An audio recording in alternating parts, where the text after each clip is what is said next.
I was standing in the middle of our gutted corner office, holding a signed $500,000 contract, when I realized my boss had banished my entire department to a windowless basement. He claimed our new star executive needed the premium space to unleash his Silicon Valley genius. When I went downstairs and saw my top-performing team sitting on folding chairs looking devastated, I did not cry or throw a fit. I simply smiled, set down my briefcase and told them to pack their bags, because we were about to orchestrate the most expensive corporate takedown in Chicago history. My boss had no idea that his brilliant new hire was actually a complete fraud who had faked his entire resume, but he was about to find out the hard way. Before I continue this story, let me know where you're watching from in the comments below. Hit like and subscribe if you have ever had a toxic boss try to steal your credit and push you aside for a loudmouth who did absolutely nothing. Trust me, you will want to hear how this ended.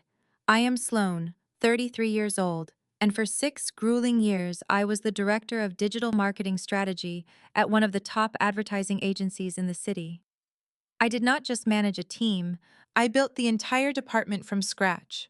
I spent my late 20s working 70-hour weeks, skipping vacations, and constantly missing Sunday family dinners with my sister Megan and her husband Andre, who is a brilliant corporate attorney. My team consisted of 2 incredibly smart data analysts named Kira and Leo. Together, we were the quiet engine keeping the lights on, consistently bringing in more than half of the agency's revenue. But in the corporate world, hard work is rarely rewarded with loyalty. It is usually rewarded with more work, while the credit goes to whoever speaks the loudest in the boardroom. That loudmouth arrived on a Tuesday morning. Our Vice President Harrison was a classic corporate opportunist. He cared more about his golf handicap and expensive tailored suits than actual performance metrics. He had recently sent out a company-wide email boasting about a new senior creative director he had personally recruited. Harrison claimed this man, Chase Montgomery, was a Silicon Valley prodigy with an Ivy League degree and an extensive background as a top executive at Google. I was completely unaware of the chaos unfolding at the office because I was across town in a 3-hour pitch meeting. When I finally returned to the agency, exhausted but proud to be carrying a massive new client contract, I walked up to the 4th floor, expecting to brief my team on our victory. Instead, I stepped out of the elevator and froze in my tracks. The expansive glass-walled corner suite that my team had occupied for 3 years was entirely gutted. Our dual-monitor setups, our whiteboards covered in campaign strategies, my ergonomic chair, everything was gone. In their place stood sleek new minimalist furniture, a massive espresso machine, and a guy in his 30s wearing a cashmere sweater, loudly dictating instructions to the IT department about where to mount his flat-screen television. "Excuse me," I said, my voice cutting through the noise. "What exactly is happening here?" Chase turned around, looking me up and down with an expression of mild amusement. "You must be Sloan. Harrison mentioned you. I'm Chase. I'm just getting my creative hub set up.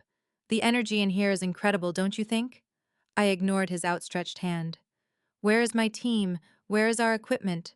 Chase smirked, running a hand through his perfectly styled hair. "Oh, right. Harrison had facilities relocate your department.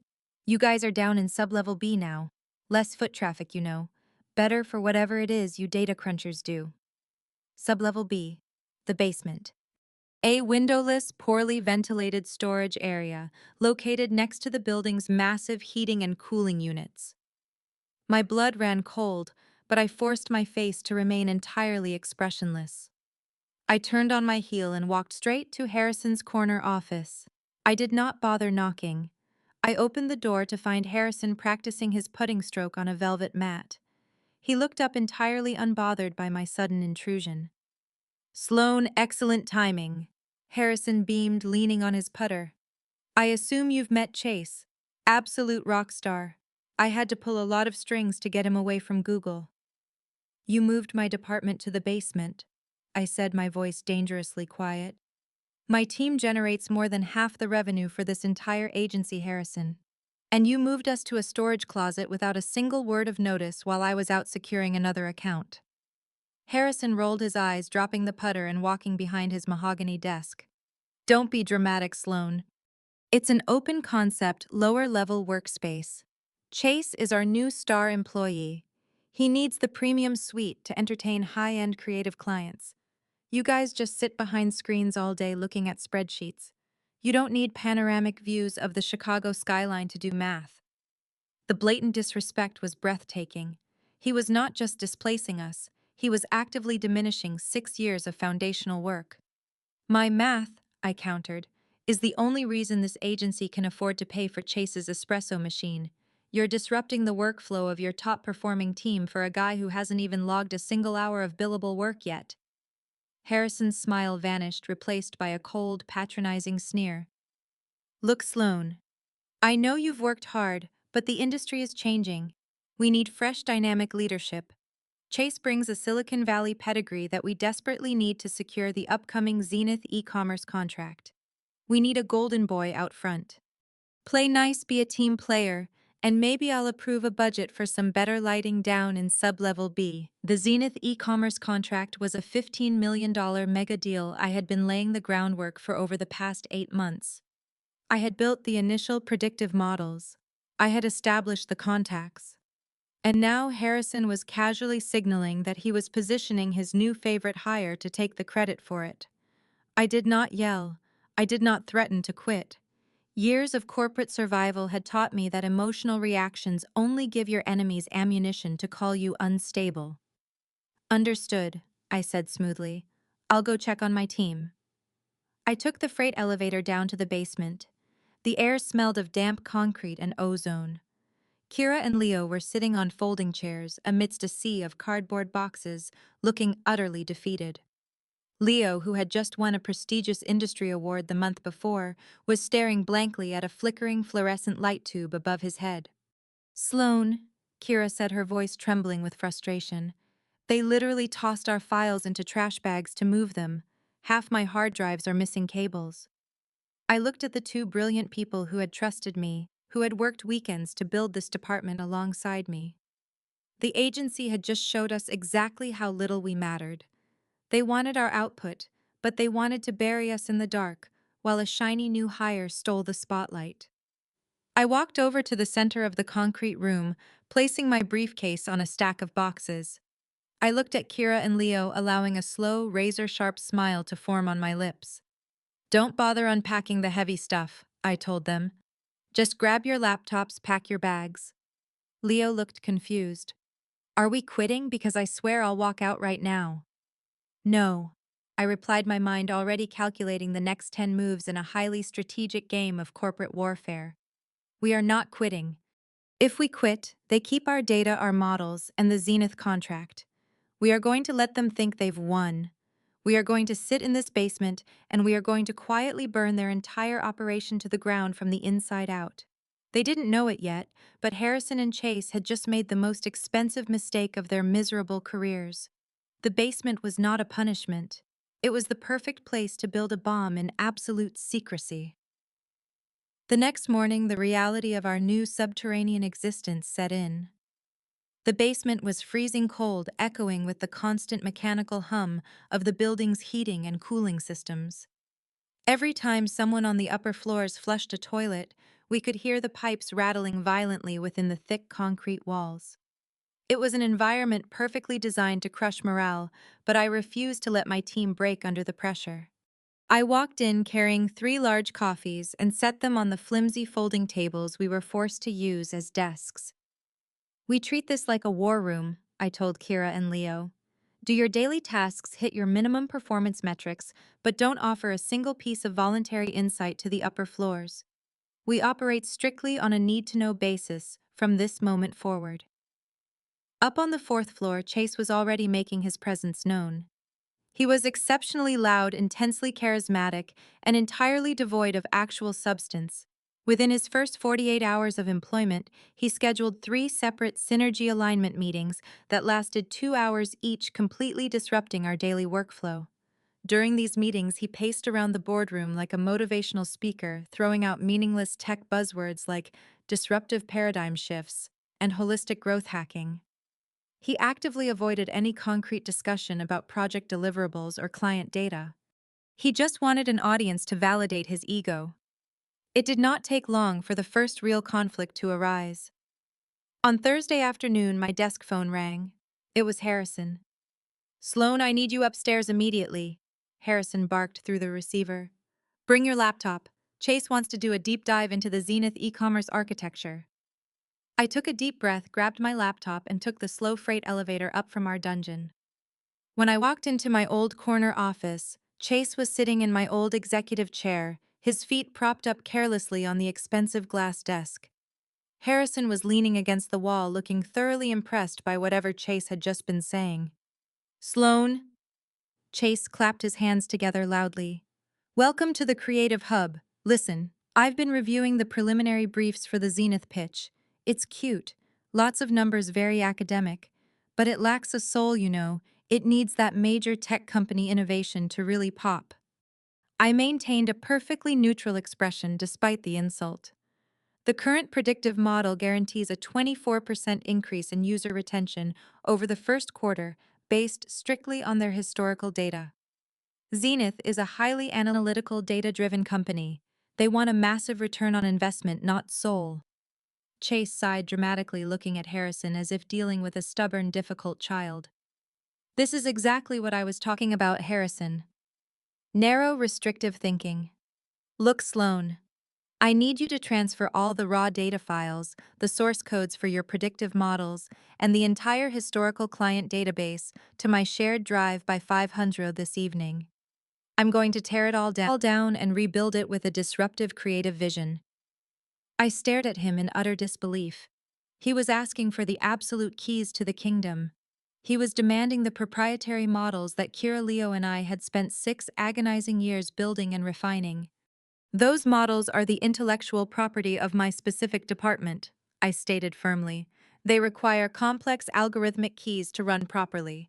If you don't know the back-end coding language, handing you the raw data is entirely useless. What exactly is your plan for the technical side of the pitch?" Harrison stepped forward, his face reddening with immediate anger. "Sloan, don't question his process. Chase is the senior creative director now. He oversees the entire strategy from top to bottom. You will hand over the data, the blueprints, and the models exactly as he asked. Your job is to support his vision, not gatekeep vital company assets." I looked at Harrison, the man who had happily taken credit for my exhausting work for years. "Are you officially ordering me to surrender unrestricted administrative access of our proprietary data models to someone who is not trained to use them?" I asked, making sure to speak clearly and deliberately. I wanted every single word of this interaction burned into my memory. "I am ordering you to do your job," Harrison snapped. "Stop acting like a jealous subordinate. You're lucky you still have a department at all. Have the files on his drive by 5:00, or I will have human resources review your blatant insubordination." He stepped closer, dropping his voice into a patronizing whisper. "You've been a big fish in a small pond for too long, Sloan. Chase is a star. He's playing in an entirely different league. Don't make me choose between my star employee and a bitter manager who refuses to adapt to change." The threat was abundantly clear: comply or be fired on the spot. He was actively gaslighting me into believing my protective instinct over our hard work was just petty, unfounded jealousy. I looked at Chase, who was smirking triumphantly from behind the desk. "Understood," I said smoothly. "I'll initiate the transfer immediately." I walked back down to the basement, my mind racing with possibilities. They wanted the data. They wanted to steal our work and slap Chase's name on it for the biggest client pitch of the year. But I knew something Harrison did not. Data is only as powerful as the person interpreting it. When I got back to the basement, Kira looked up from her screen. "What did they want?" "They want everything," I said, opening my laptop. "Chase wants the raw data and the predictive models for the Zenith pitch. Harrison just threatened to fire me if I don't hand it all over by 5. Leo slammed his fist heavily onto the folding table. "Are you kidding me? We spent 6 months writing those specific algorithms. He's going to steal our hard work, pitch it as his own brilliant idea, and completely cut us out of the lucrative commission structure." "Exactly," I said, pulling up the master database on my screen. "Which is why we're going to give him exactly what he asked for. But we're going to sanitize it first. Kira, I want you to strip all the macro formulas out of the spreadsheet files.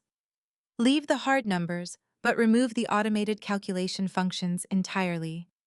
Leo take the predictive model code and extract the essential execution sequences. Give him the structural framework, but permanently remove the engine. A slow, wicked smile spread across Leo's face as he fully understood the play. We give him the luxury car, but we keep the steering wheel and the brakes. Precisely, I nodded. Chase loudly claims he's a Silicon Valley genius. If he really worked at a top tech firm at an executive level, he'll spot the missing sequences in 10 minutes and rewrite them himself. But if he is the fraud I highly suspect he is, he won't notice a single thing. He will confidently take an empty shell into that boardroom. By a quarter to 5:00, I uploaded the massive, severely crippled data files to Chase's shared drive. Visually, the files looked incredibly impressive, hundreds of pages of charts, graphs, and complex coding structures. But functionally, they were dead on arrival. Without our specific daily inputs and execution commands, the models could not process any new information. They were entirely static. We packed our bags for the day in total silence. The basement felt a little less cold now. We had just handed our arrogant boss and his golden boy a loaded weapon completely stripped of its safety mechanism, and they were too ignorant to realize it was going to blow up directly in their hands. The high of our secret sabotage faded quickly the following Monday morning. Handing over the sanitized files was a tactical victory, but sitting in that windowless concrete box, while Chase paraded our work around the fourth floor, was a brutal psychological test. The immediate fallout of our banishment was far worse than the physical cold of sublevel B. It was the complete and sudden erasure of our professional identities. For 3 years, my team had been the golden goose of the agency. Executives used to stop by our glass-walled suite just to high-five Leo for a successful ad spend or ask Kira for her insights on market trends. Now it was as if we had ceased to exist. The isolation was deafening. The only communication we received from the upper floors came in the form of incredibly condescending emails from Chase. He stopped addressing us by our names. His emails started with greetings like team or data support. He requested menial tasks that an intern could have completed, demanding we reformat his presentation slides or adjust the font sizes on the very data models we had spent years engineering. By Wednesday, the morale in the basement had completely crashed. The adrenaline of our initial rebellion had worn off, leaving behind a heavy, suffocating resentment. I watched it happen in real time. Kira, usually the most optimistic and vibrant person in the room, spent her entire lunch break crying silently in the dingy downstairs restroom. She had missed her best friend's bachelorette party just 2 months prior to finalize the demographic targeting for the Zenith account. She had given up her personal life for that data, and now she was watching a corporate imposter claim it as his midnight epiphany. Leo was faring even worse. His anger had morphed into a dark, cynical depression. He stopped bringing his award-winning ideas to our morning huddles. Instead, he spent hours aggressively clicking through job boards, his jaw clenched so tightly I thought his teeth might shatter. He had a master's degree in data analytics, and Chase was currently making him highlight spreadsheet cells in neon green because it matched the new creative vision. It was a masterclass in corporate humiliation. I sat at my flimsy folding table listening to the harsh rattle of the HVAC unit above us and felt a profound burning rage taking root in my chest. I looked at my team broken and discarded, and then I thought about what it had taken to build this department. I was 27 years old when Harrison first hired me. The digital marketing division did not even exist back then. It was just me, a single desk in a cramped hallway, and a mandate to bring the agency into the modern era. I gave them everything. I poured every ounce of my energy, my youth, and my intellect into building a revenue-generating machine. I worked through holidays. I answered client emails at 300 in the morning. I flew across the country on red-eye flights to secure accounts while the rest of the executive team played golf. The sacrifices were not just professional, they were deeply, painfully personal. I missed my sister Megan's 30th birthday party because Harrison needed a last-minute pitch deck revised. I missed my own anniversary dinners. My brother-in-law Andre had warned me constantly. He would sit across from me at their dining table during the rare Sunday dinners I actually managed to attend, his sharp legal mind seeing right through the corporate exploitation. He would tell me that loyalty to a corporation is a one-way street, that the moment I became inconvenient, they would pave right over me. I used to argue with him, insisting that my hard work was building equity, that Harrison valued my dedication. Sitting in that freezing basement, I realized how agonizingly right Andre had been. 6 years of absolute devotion had bought me a folding chair next to a boiler room. 6 years of generating millions in profit had earned me a demotion masked as a restructuring, simply because Harrison wanted a shiny new toy with a fake Silicon Valley pedigree to parade in front of the Zenith executives. The sheer audacity of the betrayal was staggering. Harrison knew exactly what he was doing. He was slowly, methodically breaking our spirits, hoping we would either submit entirely to Chase or quit out of frustration, leaving our proprietary work behind for them to exploit. He wanted us desperate. He wanted us to feel replaceable. I stood up, pushing my chair back against the concrete wall. The harsh scraping sound echoed through the small room, causing both Kira and Leo to look up from their monitors. "Listen to me," I said, my voice steady and completely devoid of the despair that was drowning them. "I know how much this hurts. I know you feel like everything we built has been stolen. But you have to understand that this humiliation is part of their strategy. Harrison wants you to quit, Leo. He wants you to walk out that door so he can hand your code to Chase permanently without paying you a dime of the commission you earned." Leo shook his head, his eyes red with frustration. "Sloan, I can't take another email from that guy. He just asked me to change the predictive timeline into a pie chart because circles are more friendly. He's an absolute idiot, and he's going to ruin the Zenith pitch." "That's exactly what we want him to do," I reminded him sharply. "We want him to walk into that boardroom feeling like a king. We want him to stand in front of the CEO and the Zenith executives with absolute confidence. The bigger his ego gets right now, the harder he is going to fall when the system crashes." Kira wiped a stray tear from her cheek. "But what if it doesn't work? What if Harrison covers for him again? What if they still win the contract using our sanitized data?"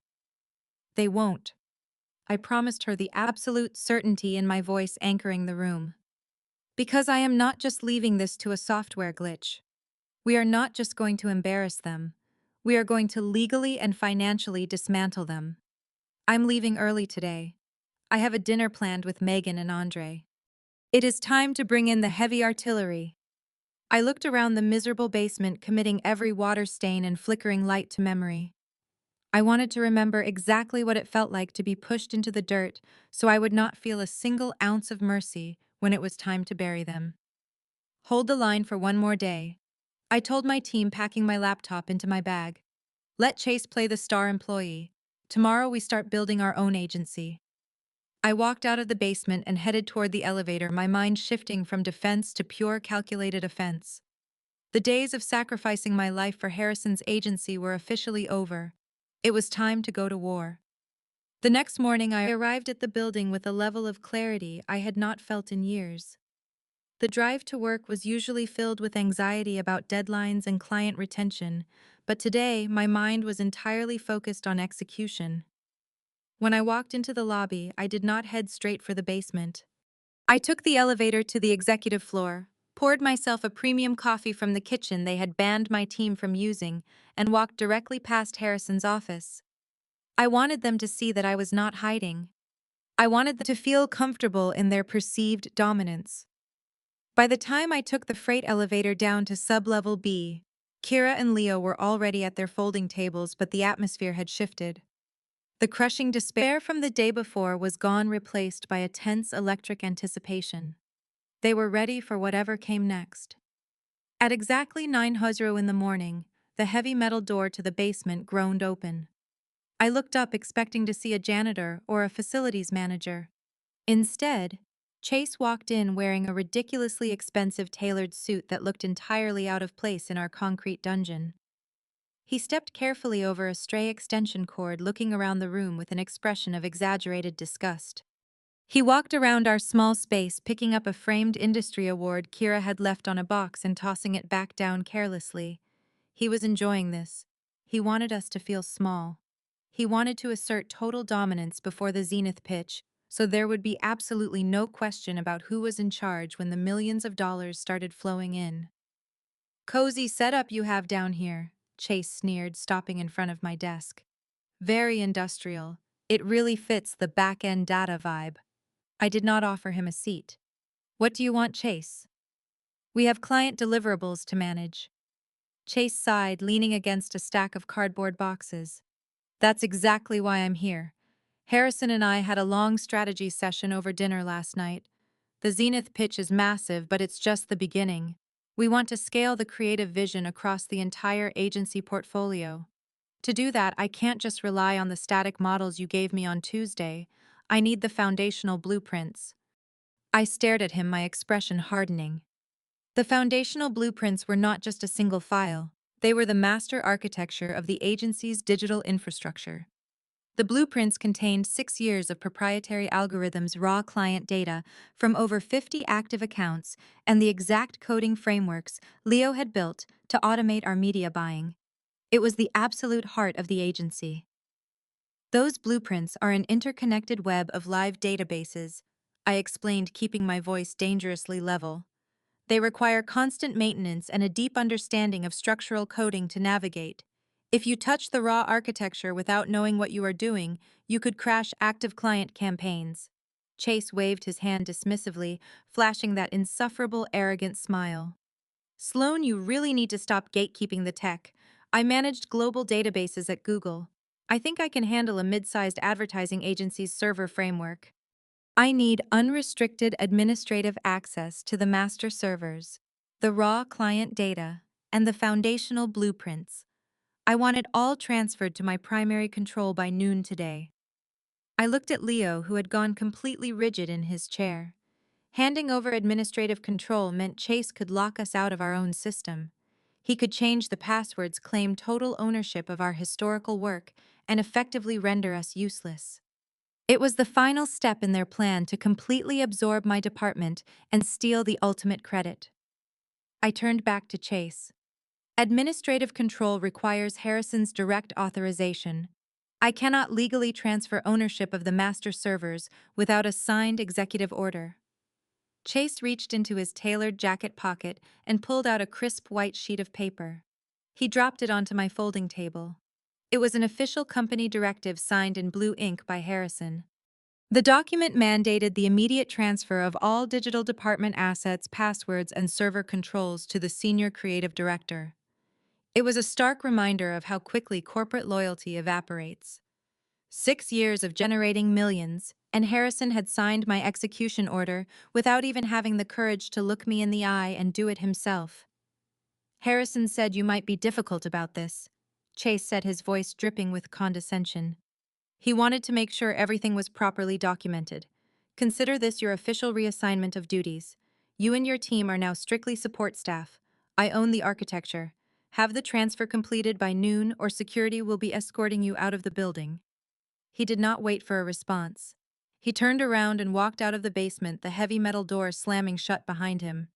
The room fell dead silent. The harsh fluorescent lights hummed above us. Leo stood up, his fists clenched so tightly his knuckles were white. He's taking everything. He's literally stealing 6 years of my life with a single piece of paper. If we give him the master passwords, he can lock us out forever.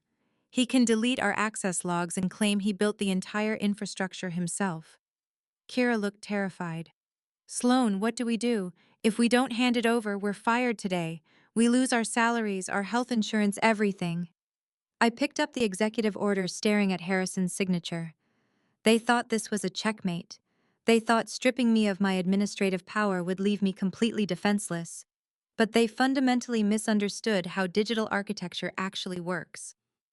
We give him the keys, I said quietly, dropping the paper back onto the table. Leo looked at me like I had lost my mind. Are you insane? You just said yesterday we were going to war. Giving him the master passwords is total surrender. No, Leo. I smiled, a cold, calculating thrill running through my veins. Giving him the master passwords is handing him a loaded gun and pointing it directly at his own chest. I walked over to Leo's computer and pointed at the screen. Chase wants the foundational blueprints. He wants the raw client data. He thinks owning the server means he owns the magic, but he doesn't know how the server was built. You built it, Leo. You know every single backdoor, every hidden directory, and every automated trigger in that system. Leo slowly sat back down, his eyes narrowing as he began to see the angle. I built a mirror server last year for emergency backups. It's completely off the books. Harrison doesn't even know it exists because I never submitted the hardware requisition forms. I bought the drives myself. Exactly. I nodded. We are going to execute the transfer exactly as Harrison ordered. We will give Chase full administrative control of the primary servers. We will hand over the raw client data and the foundational blueprints. But before we do, I want you to duplicate the entire infrastructure onto your mirror server. We keep a perfect functional copy of our life's work entirely disconnected from the agency network. Kira pulled her chair closer. And what happens to the primary server we give to Chase? I leaned in, resting my hands on the table. We leave it exactly as it is, but we set a trap inside the foundation. Chase is going to take those blueprints and try to plug them into the Zenith pitch to prove he has total command of the agency's data. He's going to try and run a live simulation using the raw client numbers. Leo's fingers began flying across his keyboard, pulling up the master command terminal. If I alter the root directory paths just slightly, it won't affect the daily operations. The active client campaigns will keep running smoothly. But if someone tries to extract a massive historical data pull for a live presentation without using our specific decryption sequence, the system will instantly initiate a security lockdown protocol. It will look like a catastrophic data breach. Kira realized, her eyes widening with excitement. The server will freeze, and it will flag the user as an unauthorized internal threat. And since Chase demanded total administrative control, I added, the system will log him as the sole responsible party for the breach. He's demanding the keys to the castle without knowing how to disarm the alarm system. By 11:30 that morning, we had completely cloned our 6 years of work onto Leo's hidden mirror server. We packed the drive safely into my briefcase. Then, with a few keystrokes, Leo initiated the ownership transfer of the primary agency network. He changed the administrative names, updated the security credentials, and handed total undisputed control of the digital marketing department over to Chase. At exactly noon, I sent an email to Chase and Harrison. The subject line was simply, "Transfer complete." I attached a single document containing the new master passwords. We sat back in our folding chairs and looked at the glowing screens in front of us. We were officially locked out of the empire we had built. On paper, we had nothing. But in reality, we held the detonator. Chase had just hijacked a vehicle rigged with high explosives, and he was absolutely thrilled to be in the driver's seat. The rest of the week in the basement was agonizingly slow. We were entirely locked out of the primary agency network. We spent our days staring at the offline mirror server running diagnostic tests on our cloned data just to look busy when the facility's staff walked by. Upstairs, the agency was buzzing with chaotic energy. The internal presentation for the Zenith account was scheduled for Thursday afternoon.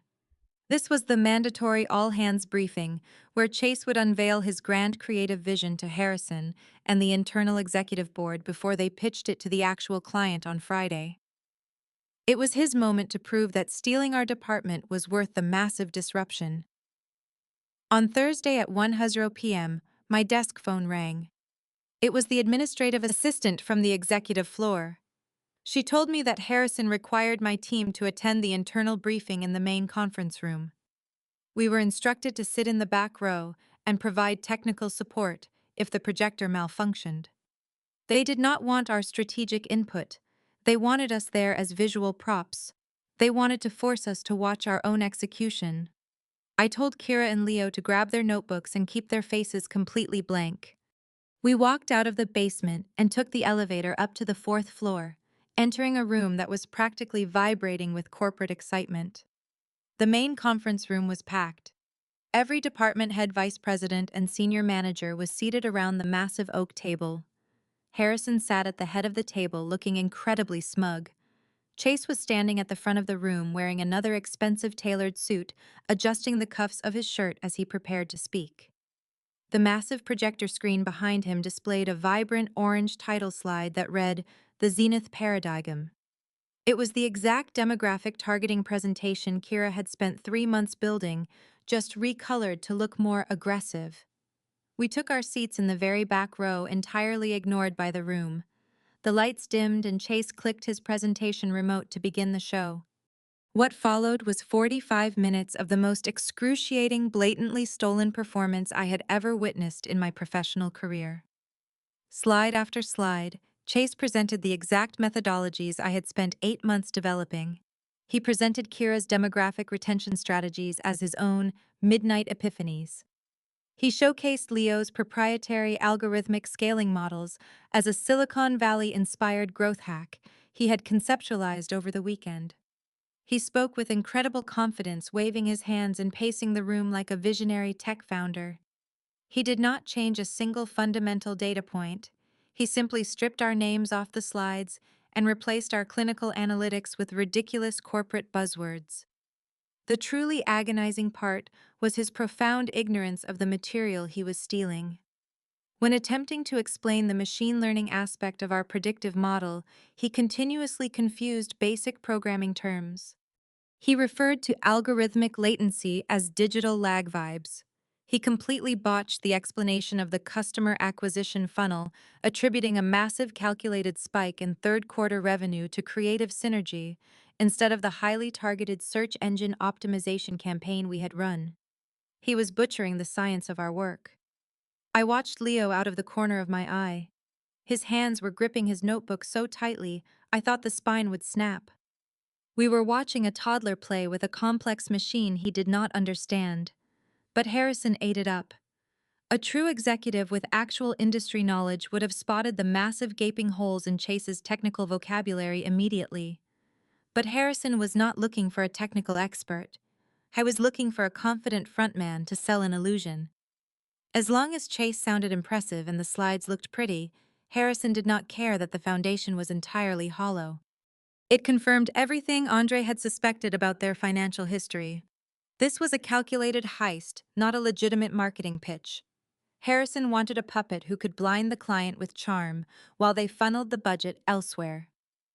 When the presentation concluded, Harrison was the first person to start clapping. "Outstanding work, Chase," Harrison declared loudly to the room. "This is exactly the kind of visionary leadership this agency has been starving for. Groundbreaking." The rest of the department heads quickly joined in the applause, eager to please the vice president. Harrison then shot a deliberate, pointed look at me in the back row. The message was obvious. He wanted me to see what a real executive looked like. He wanted me to acknowledge my defeat in front of the entire company. I did not flinch. I kept my face entirely blank, letting the applause wash over me. Chase beamed, soaking in the unearned praise like a sponge. Chase turned his condescending gaze toward the back of the room, looking directly at me. "Sloan, did the technical jargon hold up for you? I need you to confirm the back-end numbers on slide 42 aren't going to embarrass me tomorrow during the live simulation." The entire room turned to look at the three of us sitting in the shadows. It was a blatant power play. He was forcing the ousted director to publicly validate his stolen work. I slowly stood up, closing my notebook with a quiet snap. I looked him dead in the eye, fully aware that the live simulation he was planning to run tomorrow was rigged to self-destruct. "The numbers are perfectly aligned with the models you requested, Chase," I said, my voice projecting clearly across the silent room. "In fact, we verified the data integration this morning. You will have absolutely no problem running the live demonstration tomorrow." Chase smirked, satisfied with my apparent submission. "Perfect," he said, turning back to Harrison. "See, Harrison, I told you they just needed some strong creative direction to get them motivated." He turned his attention back to the executives, oblivious to his impending downfall. I sat back down, a cold smile touching my lips. The presentation was over and the trap was perfectly set. We just had to wait for him to pull the trigger. The meeting adjourned and the executives filed out loudly congratulating Chase. I signaled Kira and Leo to head straight back to the basement. Before I could follow them, a heavy hand clamped down on my shoulder. Harrison stood there flushed with his perceived victory. He told me to come to his office immediately. I followed him into his massive corner office. He walked behind his mahogany desk and sat heavily in his leather chair, deliberately not inviting me to sit. He wanted me standing positioned beneath him as he prepared his psychological blow. "Close the door, Sloane," Harrison commanded, tapping a silver pen against his desk. I shut the heavy glass door. "I want to talk about your attitude today," Harrison began, crossing his arms. "You were projecting a very hostile energy during that presentation. You looked bitter, like a disgruntled mid-level manager who can't handle being outpaced by superior talent." I kept my expression neutral. "I answered your questions when prompted, Harrison. I confirmed the data was integrated. I did exactly what you asked." Harrison scoffed. "Barely. You gave a robotic confirmation. You don't see the bigger picture because you lack the intellectual capacity for it. Chase is operating on a completely different level. He comes from a world of elite disruptive innovation." He stood up and began pacing behind his desk. "Do you know why I hired him over promoting you? It's pedigree, Sloan. Chase went to an Ivy League university. He was groomed for executive leadership from day one. He sat in the executive suites at Google and completely redefined their digital ecosystem. Understands how to leverage human psychology in a way that your little spreadsheets never could." I stood there in silence, listening to my boss weaponize a completely fabricated resume to destroy my confidence. It was a masterclass in corporate gaslighting. He was trying to convince me that my 6 years of proven success were entirely worthless compared to a fictional Ivy League degree. "You went to a state school, Sloan," Harrison continued, his voice dropping into a tone of patronizing pity. "You're a hard worker, you know how to grind out the math, but you're a mechanic. Chase is an architect. You build the engine, but he designs the entire vehicle. You need to stop acting like you are his equal because you are not. You're lucky he's even willing to use your raw data." The sheer audacity of his manipulation was breathtaking. He wanted me to believe that my intelligence was inherently inferior to a man who had literally just mispronounced basic programming terminology in front of the entire company. He wanted me to feel grateful for the opportunity to be exploited by a fraud. I felt a dangerous spike of adrenaline hit my bloodstream. I knew exactly who Chase was. I knew about the community college in Nevada. I knew about the fake Google employment. I knew about the $2 million he embezzled from Harrison's failed startup. I possessed the exact documents that would destroy both of their lives. And Harrison was standing right in front of me, using those exact lies to make me feel small. If I were the emotional empty he wanted me to be, I would have screamed. I would have thrown the truth in his face. But I was a strategist. I knew that reacting to his gaslighting would only give him power. "I understand your perspective, Harrison," I said evenly, not breaking eye contact. "You feel that Chase's pedigree makes him the ideal candidate to lead the Zenith account." Harrison paused, surprised by my lack of resistance. He expected me to fight back. He wanted an argument so he could document my insubordination. "Yes," he said slowly. "That is exactly what I'm saying." "Then my department will continue to provide the mechanical support he needs to execute his vision," I replied, my voice completely smooth and devoid of any emotion. "We will ensure the data simulation runs perfectly tomorrow." Harrison studied my face for a long moment, searching for any sign of sarcasm. When he found none, a cruel smile spread across his face. He thought he had finally broken me. He thought the basement exile and the stolen presentation had successfully crushed my spirit. "Good," Harrison said, sitting back down in his leather chair. "I am glad we finally have an understanding. If you or your team try to undermine Chase again, there will be immediate consequences. Chase has a lot of highly qualified colleagues from his time at Google looking for work. If your team can't handle the pressure of the new regime, I will gladly approve a budget for Chase to bring in his own people. Do you understand me?" He was threatening Kira and Leo. He was telling me that if we did not submit completely, he would fire my loyal team and replace them with more of Chase's imaginary friends. It was the final unforgivable line he could cross. I understand perfectly, I said, turning toward the glass door. I walked out of his office and headed straight for the freight elevator. My heart was pounding with a cold rhythm. Harrison thought he was playing a game of psychological dominance. He thought he had gaslit me into submission using a fake Ivy League ghost. He had no idea that every cruel word he just spoke had only solidified my resolve. I was not just going to let the system crash tomorrow. I was going to make sure the explosion leveled the entire executive floor. I stepped into the basement where Kira and Leo were waiting anxiously. I looked at the brilliant mechanics, who were about to dismantle the architect's entire life. We are clear for tomorrow, I told them, sitting down at my folding table.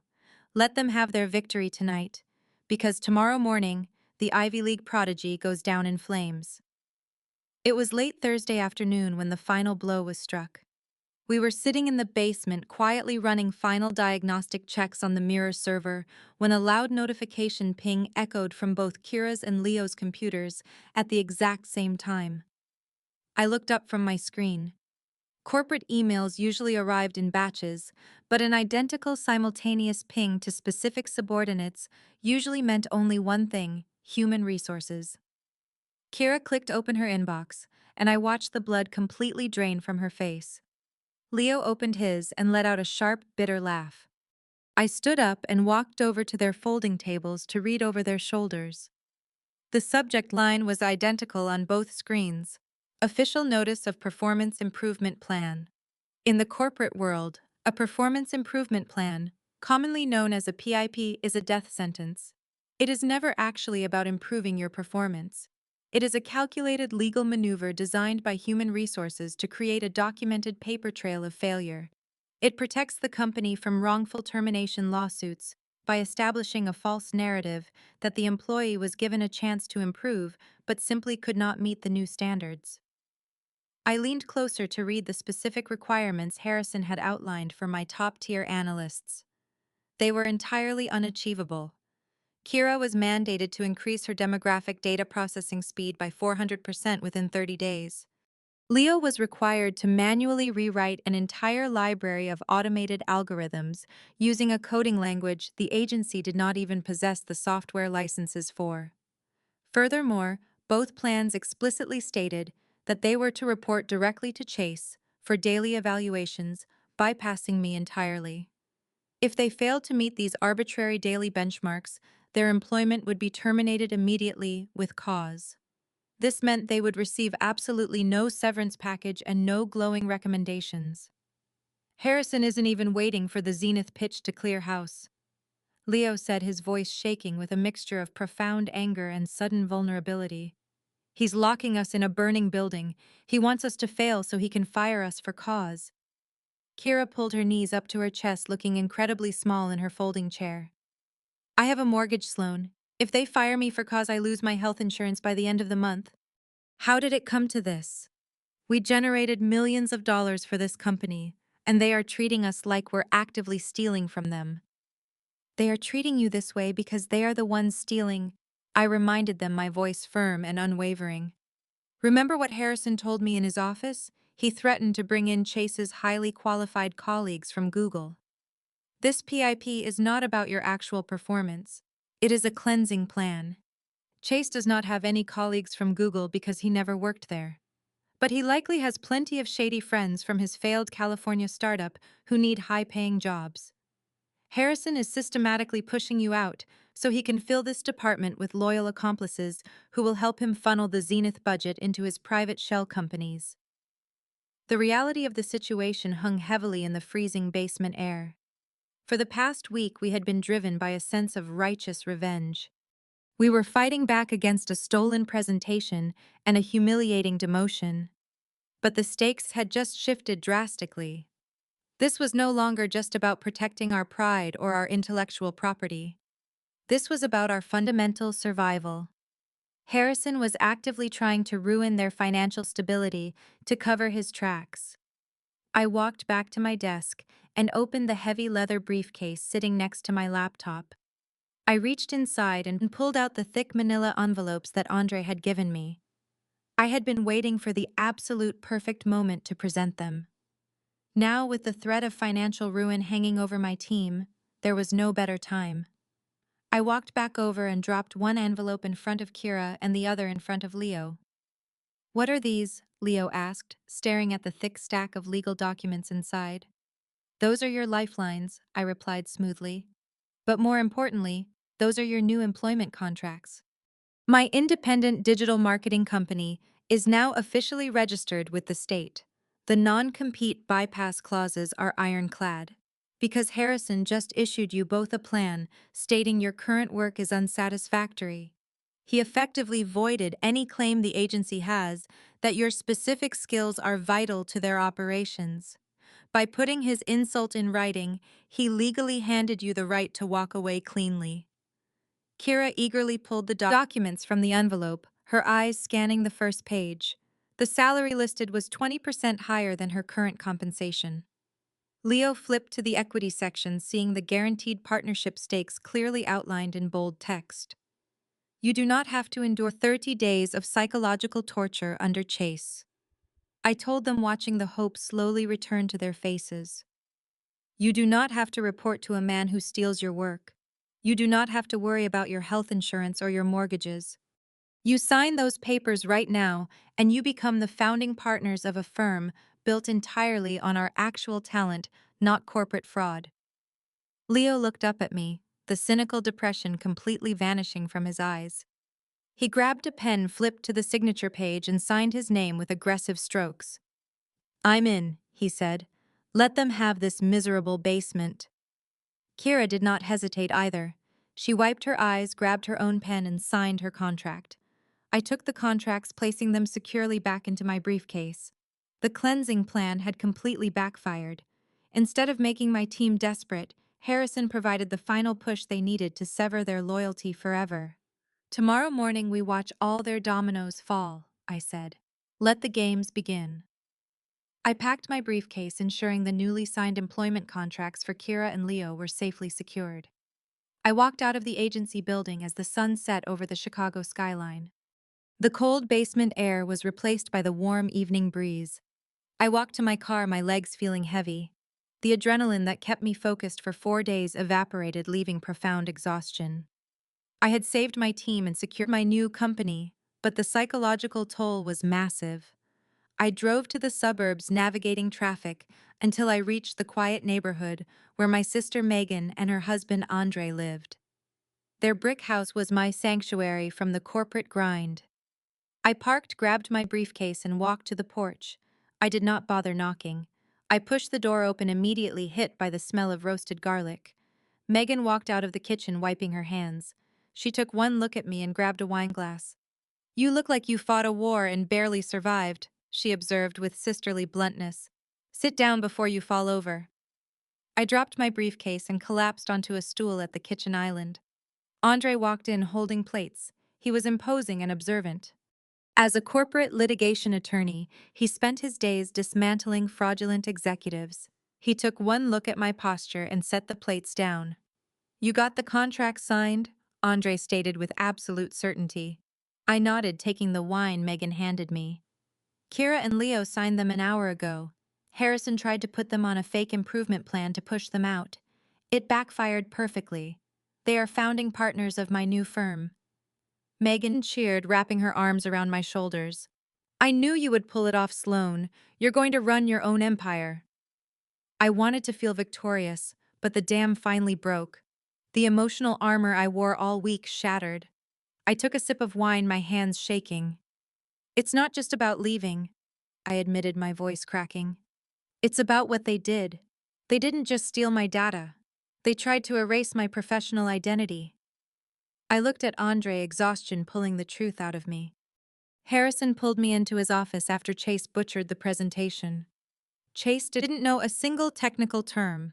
He called algorithmic latency digital lag vibes.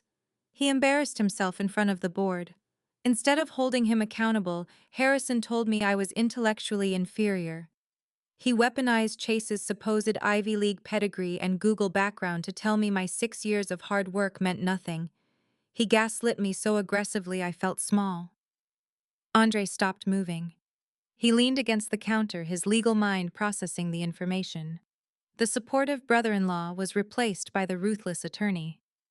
Hold on, Andre said, his tone shifting into an analytical register. Let's look at this objectively. A vice president watched a new hire fundamentally fail to understand the core product, and his response was to protect the hire and threaten the people who run the software. Yes, I nodded. He threatened to replace my team with Chase's friends from Google if we didn't submit. Andre steepled his fingers, staring at the countertop. Sloan, I deal with corrupt executives every day. They are greedy and selfish but rarely suicidal with their money. Tomorrow is a $15 million pitch for Zenith. That account dictates Harrison's bonus and standing with the CEO. A greedy vice president does not risk a massive contract on a frontman who can't answer basic questions. I don't understand, Megan said. If Chase is terrible, why is Harrison protecting him? Because Chase is not just a bad hire, Andre concluded. He's an accomplice. Harrison brought this guy in for a reason that has nothing to do with marketing. Firing your data team on the eve of a technical pitch is operational sabotage. The only reason an executive sabotages operations is to create a smokescreen for a larger financial play. My heart pounded as the implications sank in. What kind of financial play? I don't know yet, Andre replied, his eyes dark. But I will find out tonight. You said Harrison claims this guy is an Ivy League graduate and former Google executive. The tech world at that level is small and highly documented. A prodigy jumping from a massive conglomerate to a mid-sized agency makes zero logical sense. The compensation packages and career trajectory are entirely backward. Did human resources run a background check? I assume so, I replied. But Harrison bypassed the usual hiring protocols. He brought Chase in directly as a senior hire. Human resources pushes the paperwork through when a partner mandates it. Andre walked over to his briefcase and pulled out his silver laptop. He carried it to the kitchen island and opened it. Give me his full legal name, Andre demanded. Chase Montgomery, I said, feeling a surge of nervous energy. But Andre, you can't hack into the agency servers. If they trace an unauthorized query back to me, Harrison will sue my new firm for corporate espionage before we even open. Andre let out a booming laugh. Sloan, please. I am a corporate attorney. I don't hack. I conduct comprehensive, fully legal, open-source intelligence gathering.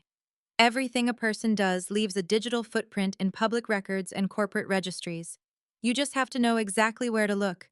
Give me an hour with his digital shadow. Megan smiled, patting my shoulder. Let him work, Sloan. When Andre gets that specific look, somebody is about to have a very bad day. Let's eat dinner. You need your strength for tomorrow. We moved to the table, but the atmosphere had completely shifted from exhaustion to intense anticipation. I slowly ate my dinner in silence, watching Andre type furiously on his keyboard, fully knowing that the ultimate war was just beginning. The only sound in the dining room was the rapid clacking of Andre typing on his silver laptop. Megan cleared the plates and brought out a pot of decaf coffee, pouring us each a cup. I stared at the dark liquid, my mind racing through every interaction I had ever had with Chase. His arrogance, his perfectly tailored suits, his complete lack of fundamental marketing knowledge. It all felt like a performance, and Andre was currently pulling back the curtain. After 45 minutes of intense silence, Andre stopped typing. He took his glasses off and rubbed the bridge of his nose. He let out a long, slow exhale that sounded like a mix of sheer disbelief and professional disgust. He turned the laptop screen toward me. Sloan, your boss didn't just hire a fraud, Andre said, his voice dropping into a deadly serious tone. He hired an absolute ghost. I leaned forward, looking at the glowing screen. There were dozens of tabs open displaying public registry databases, archived tech blogs, and corporate filing sites. What did you find? I asked, my heart hammering against my ribs. Let's start with the most obvious lie, Andre said, tapping a pen against the table. Harrison claims this man was a senior executive at Google. He claims Chase was responsible for redefining their digital ecosystem. Sloan, the tech industry, at the executive level, is a goldfish bowl. You don't reach a senior position at a major conglomerate without leaving a massive, undeniable digital footprint. Andre opened a new tab displaying a complex search algorithm. I ran his name through every archived tech conference panel, every published white paper, and every corporate press release from the last 10 years. High-level executives give keynote speeches. They're quoted in financial magazines. They sit on charity boards. Chase Montgomery has absolutely zero presence in the tech sector. He has never been quoted. He has never authored a paper. He does not exist in any Google employee alumni network. I stared at the screen, the reality of the deception washing over me. How is that even possible? Even if Harrison bypassed the formal background check, someone in human resources would have noticed he had no internet presence. Because he paid for a digital scrub, Andre explained, pulling up a different website. A digital scrub is a service used by disgraced politicians and corporate criminals to erase their historical internet presence. They flood search engines with generic articles and fake social media profiles to bury the truth. If you search for Chase Montgomery right now, you'll find a beautifully curated LinkedIn page and 3 incredibly vague articles about marketing synergy hosted on obscure blog sites.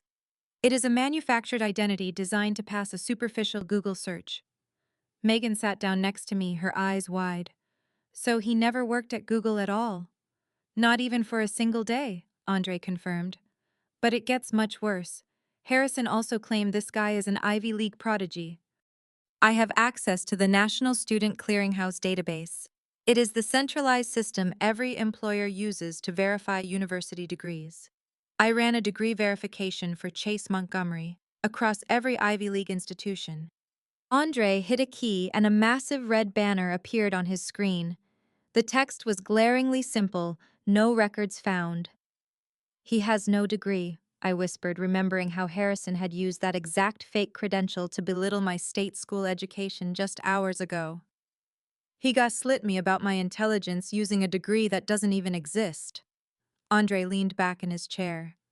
He doesn't have an Ivy League degree under the name Chase Montgomery because that is not his real legal name. My breath caught in my throat.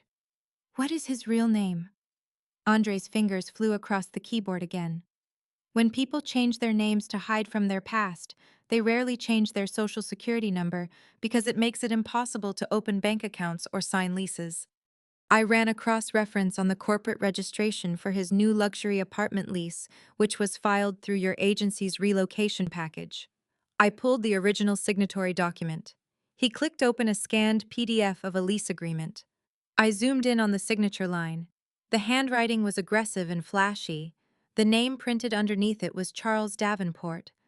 I stared at the name, feeling a cold chill run down my spine. Charles Davenport. I took that name and ran it through the actual public records. Andre said, his voice tightening with a predator's instinct. Charles Davenport did not go to an Ivy League school. He attended a community college in Nevada for exactly 3 semesters before dropping out entirely. He has zero background in digital marketing. Before he showed up at your agency in a cashmere sweater, his last verifiable employment was managing a failed logistics warehouse in California. I sat back on my stool, my mind struggling to process the sheer scale of the lie. The vice president of my agency had handed the most profitable department in the company and the $15 million Zenith pitch to a community college dropout with a fake name. Why? I asked the question tearing out of me. Why would Harrison do this if Charles Davenport is completely unqualified? Why give him the keys to the kingdom? Harrison is risking his entire career and the agency's reputation on a guy who can't even run a basic spreadsheet. Because Harrison doesn't care about the agency's reputation, Andre said grimly. Harrison cares about extracting capital. I told you earlier that corrupt executives do not sabotage their own operations unless it is a smokescreen for a financial play. You assume Harrison was tricked by this fake resume. You are looking at it from the perspective of an honest employee. Andre reached across the table and looked me directly in the eyes. Harrison was not tricked, Sloan. Harrison orchestrated this. He knew exactly who Charles Davenport was before he ever sent out that welcome email. He intentionally manufactured the Google backstory. He intentionally created the fake Ivy League pedigree. He built an impenetrable armor of fake credentials around Charles so that nobody at the agency would question why this random guy was suddenly put in charge of the biggest contract in company history. But why? Megan echoed my confusion. What is the financial benefit of putting an idiot in charge? Because an idiot is easy to control, Andre explained smoothly. And an accomplice with a fake identity is exactly what you need when you are planning to steal $15 million from your own company. I shook my head trying to connect the final dots. If Zenith signs the contract tomorrow, the agency gets the $15 million. It goes into the corporate accounts. How do Harrison and Charles get their hands on it? Vendor allocation, Andre stated simply. When you win a massive digital contract, the agency doesn't do all the work in-house. The senior creative director has the executive authority to outsource millions of dollars to third-party vendors for specialized services like server hosting, graphic production, and media buying. I gasped, the entire sinister architecture of their plan suddenly coming into perfect focus. Charles controls the vendor budget. Exactly, Andre nodded. Harrison pushed you into the basement and gave Charles total administrative control, so Charles could unilaterally approve massive payouts to external vendors without your oversight. And I guarantee you the vendors they plan to use do not actually exist. They are shell companies. I realized, feeling sick to my stomach. They are going to use my data models to win the Zenith pitch. Then Charles will use his fake authority to funnel millions of dollars of the Zenith budget out of the agency and directly into secret accounts controlled by Harrison. Andre closed his laptop with a sharp snap that echoed in the quiet kitchen. Your boss is not just a toxic manager, Sloan. He is a criminal mastermind executing an inside job. He brought a ghost into your building to rob it blind. They thought you were just a naive data manager who would quietly step aside and take the blame when the money inevitably vanished. They thought you were entirely powerless, but they made one fatal miscalculation. They didn't realize that you possess the one thing that can destroy their entire operation. You have the truth, and you have the mirror server. Tomorrow morning we are going to let them walk right into their own trap. But before we finalize this trap, Andre said, pulling his laptop back across the kitchen island, we need to know exactly how deep this relationship actually goes. People don't just randomly choose an accomplice for a $15 million corporate heist. There is always a history. There is always a trial run. Megan poured another round of decaf coffee. The atmosphere in the kitchen completely transformed from a casual family dinner into a high-stakes legal war room. I took a sip from my mug, feeling the caffeine mix with the residual adrenaline in my system. You said Charles Davenport's last known employment was managing a logistics warehouse in California, I said, leaning closer to the glowing screen. How does a warehouse manager pivot to executing a massive digital agency fraud? Andre's fingers began flying across the keys again, pulling up the state of California's business registry. Because it wasn't a warehouse, Andre corrected, his eyes scanning a wall of digital text. The property was registered as a warehouse for tax purposes, but the actual corporate entity filed at that address was a technology startup called Apex Logistics Solutions. Charles Davenport was listed as the sole founder and chief executive officer. I stared at the screen. A tech startup. Listen to this corporate mandate, Andre read directly from the filing. Apex Logistics Solutions was founded to revolutionize supply chain management through disruptive predictive algorithms. Does that terminology sound familiar to you? A cold chill went down my spine. Disruptive predictive algorithms. It was the exact same meaningless jargon Chase had used during his stolen presentation today. He was recycling his old script. He ran a fake tech company. I realized the pieces rapidly falling into place. He ran a highly lucrative fake tech company, Andre corrected, pulling up a financial disclosure form. According to these SEC filings, Charles managed to raise exactly $2.4 million in angel investor capital to build his proprietary software. The company operated for exactly 8 months. They leased expensive office space, bought high-end servers, and attended luxury tech conferences, but they never shipped a single line of actual code. They never hired a real engineering team. What happened to the $2.4 million? Megan asked, staring at the screen in horror. That's where the story gets incredibly dark, Andre replied. 8 months after securing the funding, Apex Logistics Solutions filed for Chapter 11 bankruptcy. The company dissolved overnight. But when the bankruptcy courts audited the remaining assets, the capital was completely gone. The accounts were drained. Charles Davenport claimed the money was lost in aggressive marketing campaigns and failed server infrastructure. But it wasn't lost, I said, my voice dropping to a whisper. He embezzled it. Exactly, Andre nodded grimly. The financial records show a series of massive payouts to external consulting firms right before the bankruptcy was filed. Sound familiar? He used shell companies to siphon the investor capital out of the startup, claiming they were legitimate business expenses. It was a textbook embezzlement scheme. Then why is Charles Davenport not in federal prison?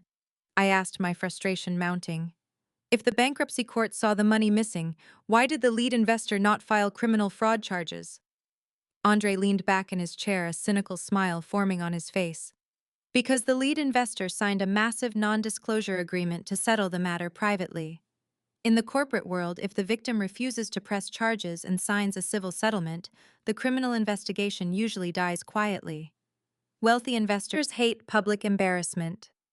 They would rather take a total loss and bury the story than go on public record admitting they were conned by a community college dropout. Andre opened a highly secure legal database, his screen turning dark blue as he accessed sealed court records. It took him a few minutes of intense typing to bypass the public-facing redactions. The settlement documents are sealed, Andre explained, his eyes narrowed in concentration. But the civil docket lists the plaintiff, the person who provided the $2.4 million, the person who signed the non-disclosure agreement to keep Charles Davenport out of prison. Andre hit the enter key one final time. A scanned legal document materialized on the screen. He pointed his pen at the signature line at the bottom of the page. I leaned in and read the name printed beneath the heavy black ink. It was Harrison. The air in the kitchen vanished. I stared at my boss's signature, the absolute reality of the situation crashing down on me with the force of a physical blow. Harrison was the lead investor in Apex Logistics Solutions. He was the one who gave Charles the $2.4 million. I don't understand, Megan said, her voice trembling. If Charles stole $2 million from Harrison, why on earth would Harrison hire him? Why would he bring the man who robbed him into his own agency and give him access to a $15 million contract? Because Harrison didn't get robbed. I said, the horrifying truth suddenly crystal clear. I looked at Andre, who was nodding in absolute agreement. Harrison was not a victim. He was a co-conspirator. Andre closed the database, folding his hands on the table. You're looking at a beta test, Sloan. Apex Logistics was their first joint operation. Harrison used his own personal wealth to fund a fake startup. Charles acted as the front man. Charles funneled the money into offshore shell companies they declared bankruptcy, and Harrison signed an NDA to legally shut down any further investigation. They washed $2 million of clean money into untraceable offshore accounts. And now they are doing it again, I whispered, feeling a wave of nausea hit my stomach. But this time they are not using Harrison's personal money. They are using the agency's money. They are using the Zenith contract. Andre confirmed, the $15 million pitch tomorrow is the main event. Harrison pushed you into the basement and demanded your proprietary data models because they needed a flawless, legitimate presentation to win the account. Once the agency secures the $15 million, Charles will use his fake authority as senior creative director to outsource the execution budget to their new network of shell companies. They are going to drain the agency dry, I said, my voice shaking with a mixture of rage and adrenaline. And when the executives finally realize the money is gone, Charles Davenport will disappear into the wind again. And who do you think Harrison will blame for the missing funds and the failed deliverables? Andre asked, looking at me with intense gravity. Me, I answered, the absolute cruelty of the plan sinking in. He legally transferred the master server controls to Charles, but the entire digital architecture still has my name on it. When the system fails and the money vanishes, Harrison will claim I sabotaged the infrastructure in a jealous rage. He will fire me, Charles will vanish, and Harrison will keep his hands entirely clean while sitting on millions in stolen funds. Megan covered her mouth in sheer horror. Sloan, they are setting you up to take the fall for a massive federal crime. I looked away from the screen, staring at the dark window of the kitchen. The sheer scale of their greed was terrifying. They had manufactured an entire corporate reality just to use me as their ultimate scapegoat. They thought they had backed me into a corner where I had absolutely no way out. But they made one fatal miscalculation. They did not know about Leo's mirror server. They did not know that I had legally extracted my team from their jurisdiction. And they certainly did not know that the live demonstration they were planning to show the CEO and the Zenith executives tomorrow was entirely rigged to self-destruct. Andre slowly closed his laptop, the silver lid snapping shut with finality. You have the motive, Sloan. You have the historical proof of their fraud, and you have the explosive payload ready to detonate on their own servers. The trap is perfectly built. I stood up from the kitchen island, feeling the exhaustion completely vanish from my body. It was replaced by a cold, calculating fury. I was no longer a victim of a toxic workplace. I was the architect of their absolute destruction. Tomorrow morning, I said, looking at my sister and her husband, we don't just expose a bad presentation, we expose a federal conspiracy. I am going to let Chase press the button himself. I packed the signed employment contracts back into my briefcase and walked out into the cool night air. The final battle was set. I stood on the porch for a moment, letting the cool night air clear my head before turning back into the house. The final battle was set, but I needed absolute confirmation of their current mechanism. I walked back into the kitchen, dropping my heavy leather briefcase onto the hardwood floor. Andre was still sitting at the island, his laptop glowing brightly in the dim light. We know their past, I said, pulling my stool out and sitting back down. We know exactly how they executed the startup fraud. But a historical crime is not enough to stop the Zenith pitch tomorrow morning. We need the current weapon. We need to know exactly where the $15 million is officially scheduled to go. Andre smiled, a sharp, predatory expression spreading across his face. I am already 2 steps ahead of you, Sloan. He turned the silver screen toward me once again. While you were outside, I started tracking the vendor allocation requests. Chase has been submitting to the agency's accounting department this entire week. As Senior Creative Director, he has the authority to pre-approve external vendor contracts for the Zenith account. He submitted 3 massive service agreements yesterday afternoon. Who are the vendors? Megan asked, leaning over my shoulder to look at the screen. That is the brilliant part, Andre explained. They are registered as digital infrastructure consultants. The primary vendor is a company called Apex Data Solutions. Does that sound familiar? Apex? I repeated, feeling a fresh surge of adrenaline. It is the exact same naming convention as their failed logistics startup. Andre nodded, tapping the screen. Criminals are incredibly lazy when they think nobody is watching. I ran a corporate trace on Apex Data Solutions. It is not registered in Illinois or California. It is a Delaware limited liability company.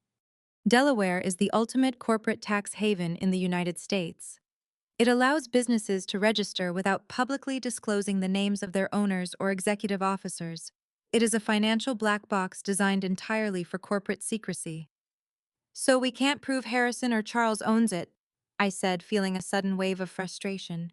You can't prove it through the Delaware State Registry, Andre corrected smoothly. But you can prove it through their registered agent. Every Delaware shell company is legally required to have a registered agent to receive tax documents and legal notices. I pulled the incorporation papers for Apex Data Solutions. Andre opened a PDF of a tax document.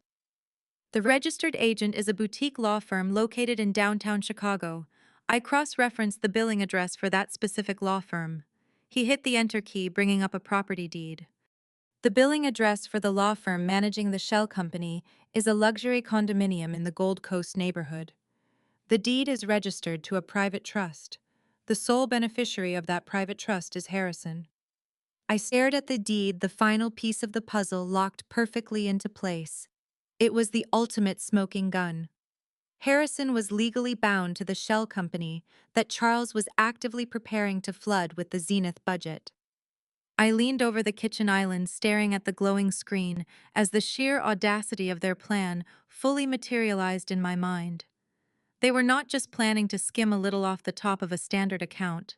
Zenith was an e-commerce mega client. They were handing our agency $15 million to build a massive integrated national digital infrastructure. It was the kind of capital that could make or break a mid-sized firm in a single quarter. And Harrison was planning to steal every single cent of it.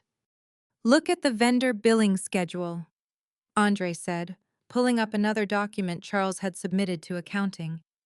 Charles structured the external vendor payouts to front-load the capital. He set it up so that Apex Data Solutions receives a non-refundable $7 million infrastructure retainer the very same day Zenith signs the master contract. The remaining $8 million is scheduled to be distributed in monthly consulting fees over the next fiscal year. They are going to drain the entire initial operating budget before the ink is even dry, Megan whispered, looking genuinely terrified by the scale of the theft. The agency will have no money left to actually build the Zenith platform. They will default on the massive e-commerce contract within 30 days. And that is exactly when Charles Davenport will vanish again. I stated, my voice completely devoid of fear. He will authorize the massive wire transfer to the Delaware Shell Company on Friday afternoon.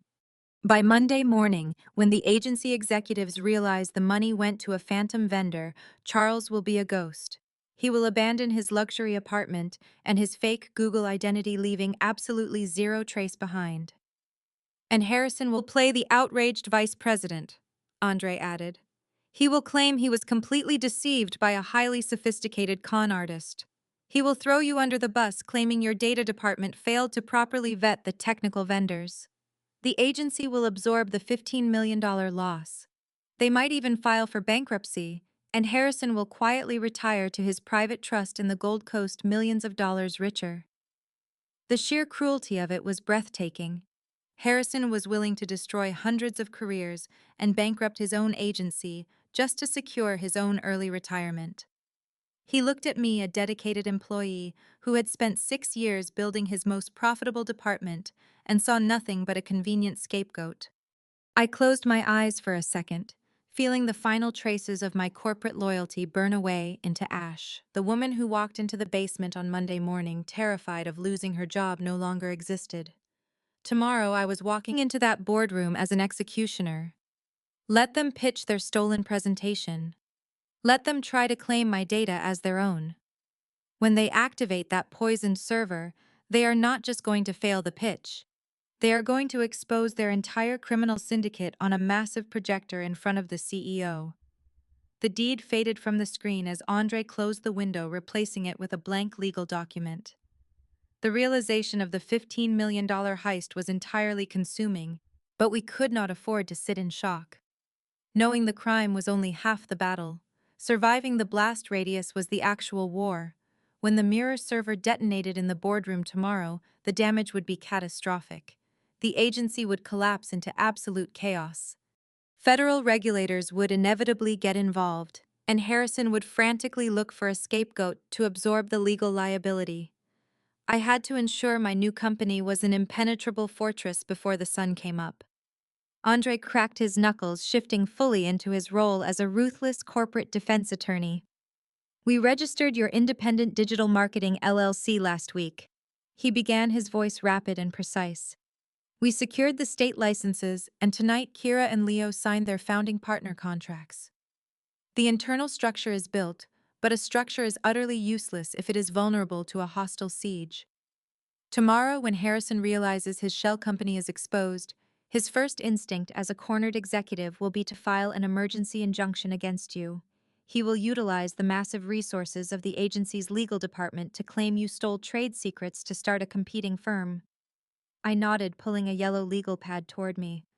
He will try to freeze our operating accounts immediately and drag us into a protracted legal battle we cannot financially survive. We have to preemptively disarm him.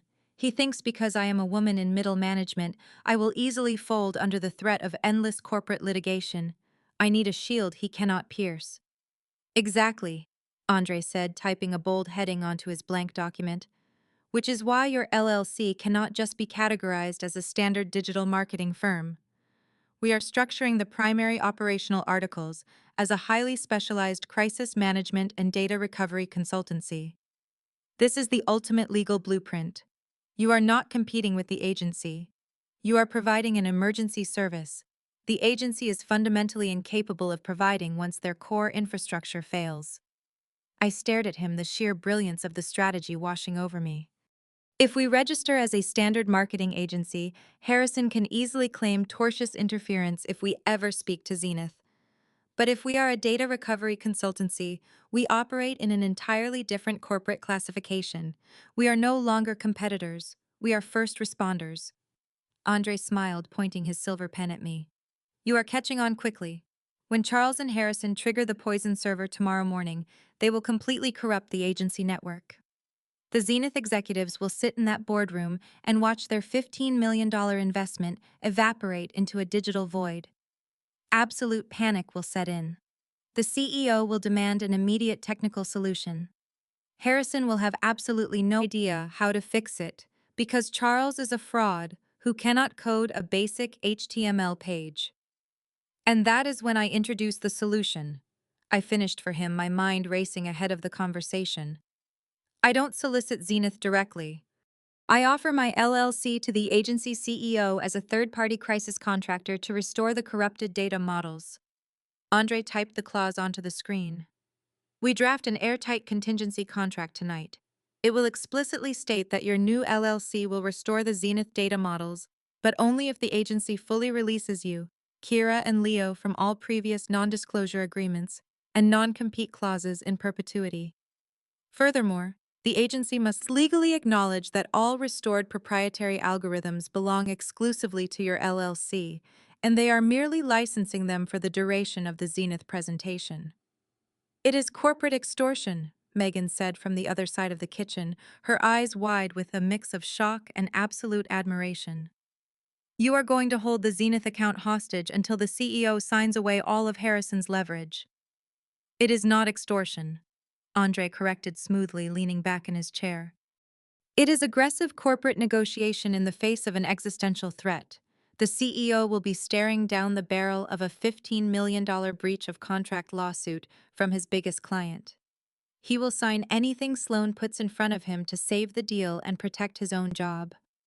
By the time Harrison realizes what is happening, the CEO will have legally transferred the ownership of the entire digital infrastructure directly to Sloan. I felt a massive weight lift off my shoulders. The trap was no longer just about exposing the fraud or securing a minor victory. It was about leveraging their own destruction to legally legitimize my new empire. But there was still one glaring vulnerability that kept my heart racing. What about the federal investigation? I asked, leaning forward over the kitchen island. When the CEO inevitably realizes Harrison and Charles set up a shell company to embezzle the funds he is going to call the authorities, the FBI will audit every single department. They will look at the timing of my sudden departure and the creation of my LLC. They might suspect I was involved in the financial manipulation to clear my own path. I need total legal immunity from the embezzlement scheme. Andre nodded, his expression turning deadly serious. That is the most critical part of this blueprint. We have to build an unassailable firewall between your operations and Charles's vendor allocations. I am drafting a preemptive whistleblower disclosure right now. He opened a new, highly secure encrypted file. Tonight before midnight, we are filing a formal date-stamped report with the Securities and Exchange Commission's tip line. We are submitting the public records of Apex Data Solutions, the undeniable connection to Harrison's private trust, and the fraudulent vendor allocations Charles submitted to accounting this week. We are doing it anonymously, but we are routing the submission through the dedicated IP address of your new LLC. I looked at him in sheer disbelief. We are reporting them to the federal government before the crime even happens. We are establishing a documented federal timeline, Andre explained, his fingers flying across the keyboard. When the FBI eventually audits the agency, they will find this time-stamped SEC report. It will legally prove that your LLC was acting as a whistleblower actively identifying the corporate fraud before the presentation even occurred. It grants you absolute federal protection. You cannot be charged as a co-conspirator if you are the exact entity that formally reported the conspiracy to the government. It was flawless. The legal blueprint covered every single angle. It weaponized their own sabotage legally, acquired the proprietary data, forced the CEO to sign away the non-competes, and provided total federal immunity from the ensuing criminal fallout. Harrison had spent weeks building a trap for me, relying on my assumed compliance and fear as a female subordinate. Instead, I had spent the entire week building a legal guillotine, and he was about to place his own head directly on the block. I looked at the clock on the microwave. It was past midnight. Friday morning had officially arrived. The $15 million Zenith pitch was scheduled for 9:00 a.m. sharp in the main executive boardroom. I stood up from the kitchen island, feeling a profound sense of calm wash over me. The crushing exhaustion was gone, replaced by the razor-sharp focus of a woman ready to reclaim her professional identity and her worth. I packed my legal pads and the drafted contingency contracts into my heavy leather briefcase. I looked at Andre and Megan, deeply grateful for their unwavering support. "Get some sleep," Andre said, closing his laptop. "Tomorrow is going to be the most chaotic day in the history of that agency." "I am not going to sleep," I replied, walking toward the front door. "I am going to go home, shower, and put on the most expensive tailored suit I own. Because tomorrow, I am not just an employee attending a mandatory meeting. I am a chief executive officer stepping into a war zone, and I plan to win." Friday morning arrived with a brutal, freezing downpour that violently battered my windshield as I drove into the desolate streets of downtown Chicago. I had not slept. Instead, I spent the early hours meticulously preparing for the execution. I showered, styled my hair into a sharp, commanding look, and put on a charcoal gray tailored suit that projected absolute executive authority. It was the exact type of armor you wore to systematically dismantle a corrupt corporation. I pulled into the damp underground garage at exactly 6:00 a.m. sharp. The building was a complete ghost town. I swiped my security badge and pressed the button for the basement. The heavy doors slid open to reveal our freezing subterranean exile. But the atmosphere had fundamentally changed. It was no longer a place of corporate punishment. It was a tactical war room. Kira and Leo were sitting at their folding tables. They looked completely exhausted, running on pure caffeine and residual anger, but their eyes were incredibly sharp. The master console of the mirror server hummed loudly, a steady green light indicating that our parallel network was fully operational and perfectly hidden from the main mainframe. I walked across the cracked concrete floor, my heels echoing sharply in the cavernous space, and dropped my heavy leather briefcase onto the center table. "Are we ready?" Leo asked, sitting up straight. "The Trojan Horse Protocol is fully integrated into the primary presentation file. The moment Chase presses enter on the Zenith title slide, the main server will encounter a catastrophic authentication loop." "We are ready for the technical detonation," I replied, unlocking the brass clasps on my briefcase. "But the parameters changed last night. The situation is drastically worse." Kira sat up straight. "What do you mean we know they are stealing our data?" I pulled out the thick stack of legal documents Andre printed and laid them flat. "They are stealing the entire agency. I spent the night pulling public registry files for Charles Davenport. He is a community college dropout who previously ran a fake logistics startup with Harrison." Leo stared at me, the blood draining from his face. "A fake startup?" "Yes," I confirmed. "And they are executing the exact same playbook today. Charles submitted vendor allocation requests to accounting yesterday. The moment the CEO signs the $15 million Zenith contract, Charles will wire a $7 million non-refundable retainer to a Delaware shell company called Apex Data Solutions. The shell company is legally tied to a private trust owned entirely by Harrison. They plan to drain the operating budget by Monday, and then Charles will vanish." The basement was absolutely silent. Kira covered her mouth, her eyes wide with terror. "They are going to bankrupt the agency," she whispered. And when the money is gone, they will blame us. They have our names on all the server architecture. That was their plan, I stated. They pushed us down here to ensure we had no visibility into executive financial channels, but Andre and I drafted a new legal blueprint at midnight. We are not just going to watch them fail, we are legally taking ownership of the Zenith account.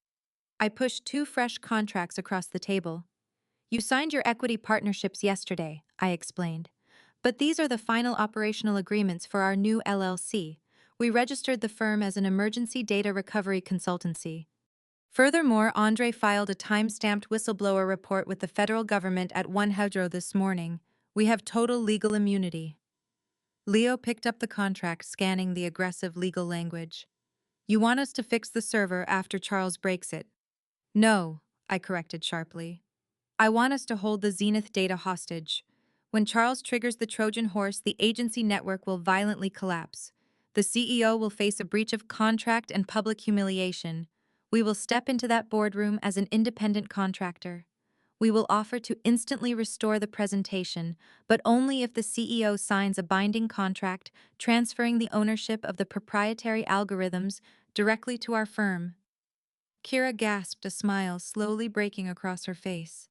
We force the CEO to buy back our stolen data. We force him to fire Harrison and hire us, I replied. Once we trigger this sequence, there is absolutely no going back. We are declaring open corporate warfare. Are you with me? Leo did not hesitate. He grabbed a pen, flipped to the back page of the crisis management contract, and signed his name with a heavy stroke. Let them burn. Kira picked up her pen, her hands no longer shaking. She signed her name right next to Leo's.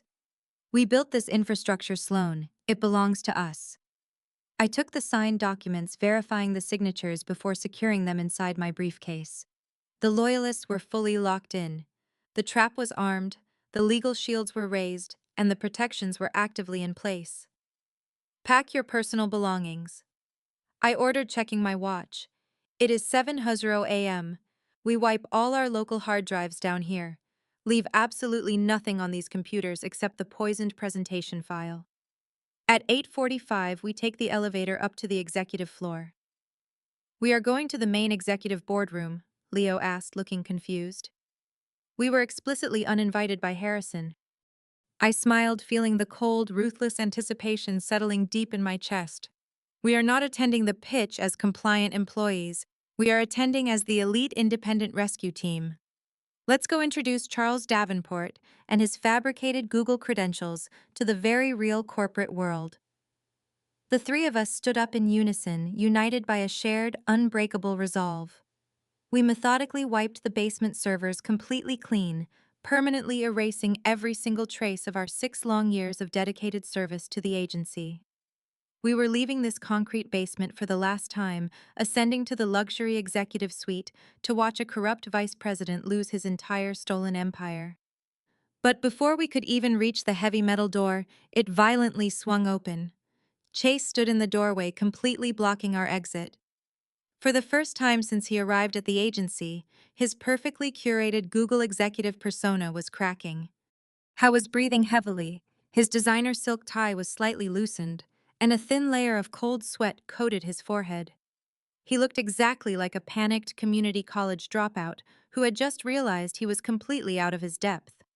I need the final predictive data model, Chase demanded, his voice completely lacking its usual arrogant drawl. The Zenith Information Security team just arrived. They are requiring the presentation to be run entirely offline from a localized machine to prevent corporate espionage. I can't access your cloud server from the boardroom podium. I need the master files on a physical drive right now. I looked at Leo carefully, masking the massive surge of triumph I felt. We had anticipated this exact technical vulnerability. Zenith was a multi-billion-dollar e-commerce giant. They never allowed third-party agencies to run live pitches on open internet connections. Chase should have known this standard protocol, but because he was a complete fraud, he was scrambling at the absolute last minute. The master files are highly complex, Chase, I said, keeping my voice smooth and professionally subservient. They require a specific compilation sequence. I don't care about your technical jargon, Sloan, he snapped, stepping further into the freezing basement. Harrison said you finished the data models yesterday. Put them on a flash drive. If I walk into that boardroom empty-handed, I will have you fired for gross insubordination before the CEO even sits down.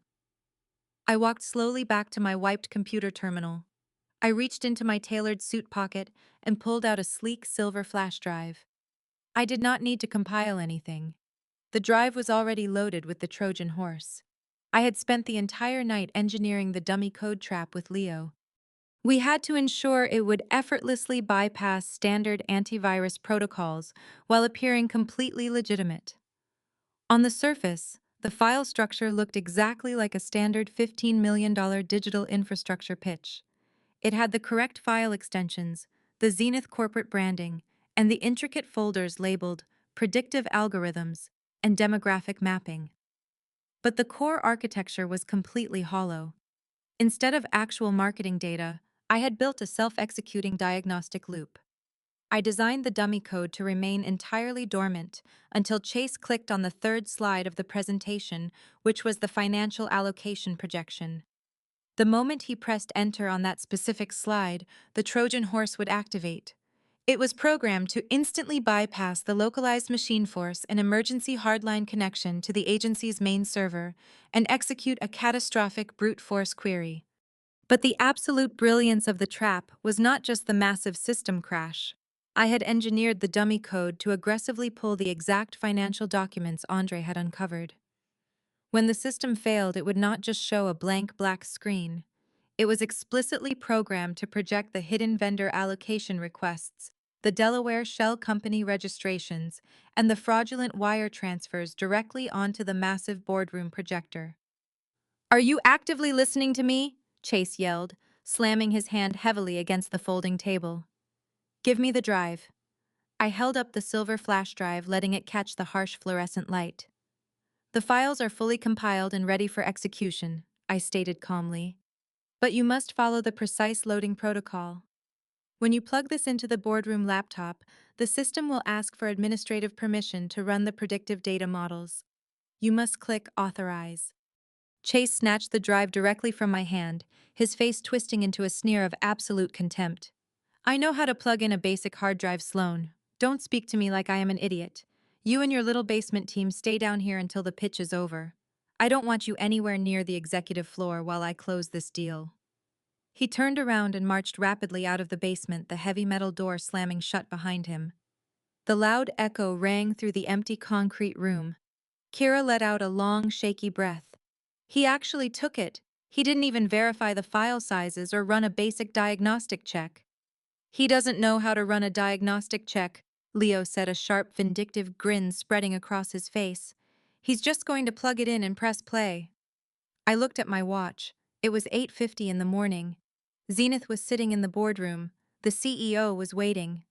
Harrison was likely sitting at the executive table, entirely confident that his $15 million heist was perfectly secured. And Chase was currently walking into the room carrying a digital hand grenade that I had personally handed to him. "Grab your briefcases," I ordered, picking up my heavy leather bag containing our new corporate contracts. Chase told us to stay in the basement, but as of an hour ago, we no longer work for this agency. We walked out of the basement and approached the main elevator bank. I pressed the glowing button for the top floor. The elevator arrived with a soft digital chime. We stepped inside the polished steel cabin, the doors sliding shut, completely sealing our fate. As the elevator rapidly ascended, I felt a profound sense of clarity. Every single moment of professional humiliation, every stolen idea, and every manipulative conversation with Harrison had led to this exact mechanical ascent. I was not just going to expose a bad manager. I was going to systematically dismantle a criminal enterprise in real time. The elevator slowed, coming to a smooth halt. The digital display above the door illuminated with a bright red number 50, the executive floor. The doors slid open, revealing the plush carpet and the expansive glass walls of the corporate suite. The receptionist was away from her desk, likely assisting with the massive presentation. The hallway was completely empty. but I could hear the faint murmur of voices coming from the main boardroom at the end of the long corridor. We stepped out of the elevator in unison. We did not hesitate. We marched straight down the hallway, our footsteps silent on the thick carpet. Through the frosted glass walls of the boardroom, I could see the silhouettes of 20 executives taking their seats. I saw the towering figure of the CEO at the head of the long mahogany table, and I saw Chase standing at the front podium, confidently holding up the silver flash drive. The Trojan horse was inside the gates. The countdown had officially begun. We stood in the silent hallway, our reflections barely visible in the heavy frosted glass of the boardroom walls. Inside the expansive room, the atmosphere was suffocatingly tense.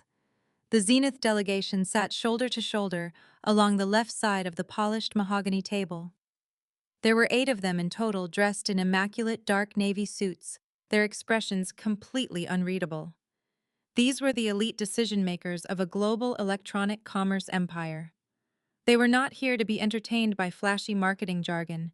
They were here to audit a $15 million digital infrastructure proposal. At the head of the table sat our agency's chief executive officer, a man whose entire legacy currently rested on the outcome of this single morning. He leaned forward, resting his forearms on the table, his eyes locked intensely on the front podium. Sitting directly to his right was Harrison. My former boss looked incredibly relaxed. He wore a custom-tailored Italian suit, leaning back in his expensive leather chair, with a faint, arrogant smile playing across his lips. To the untrained eye, he looked like a confident vice president, about to secure a massive victory.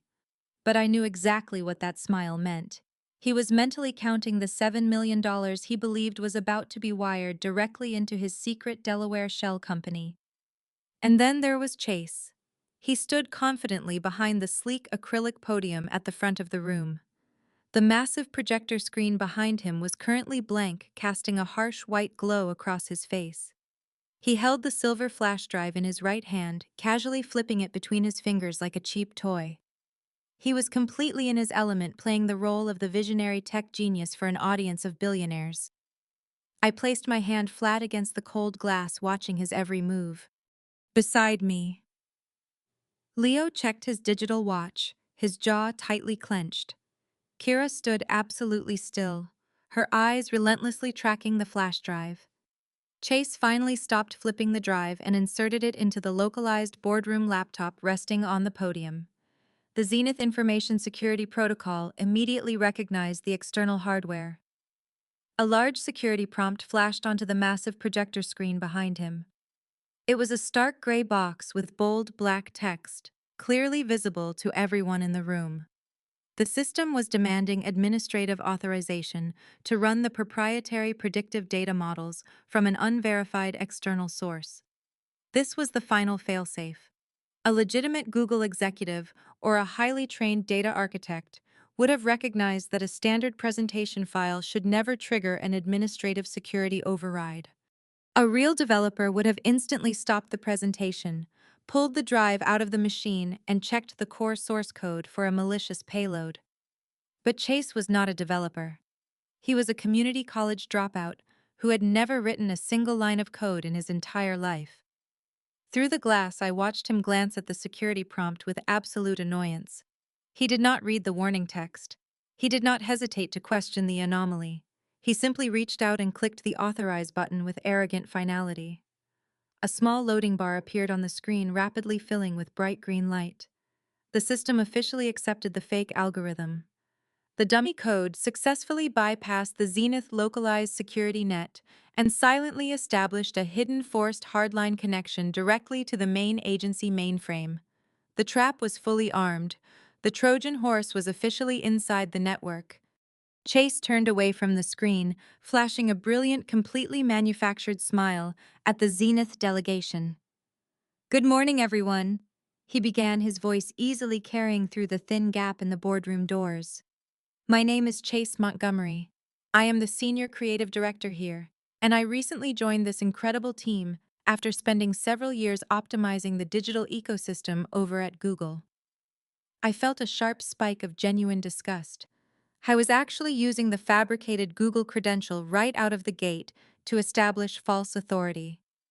The Zenith executives nodded politely, clearly impressed by the fake pedigree.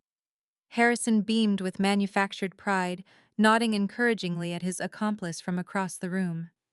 Today, we are not just going to show you a marketing strategy. Chase continued pacing slowly away from the podium to command the center of the room.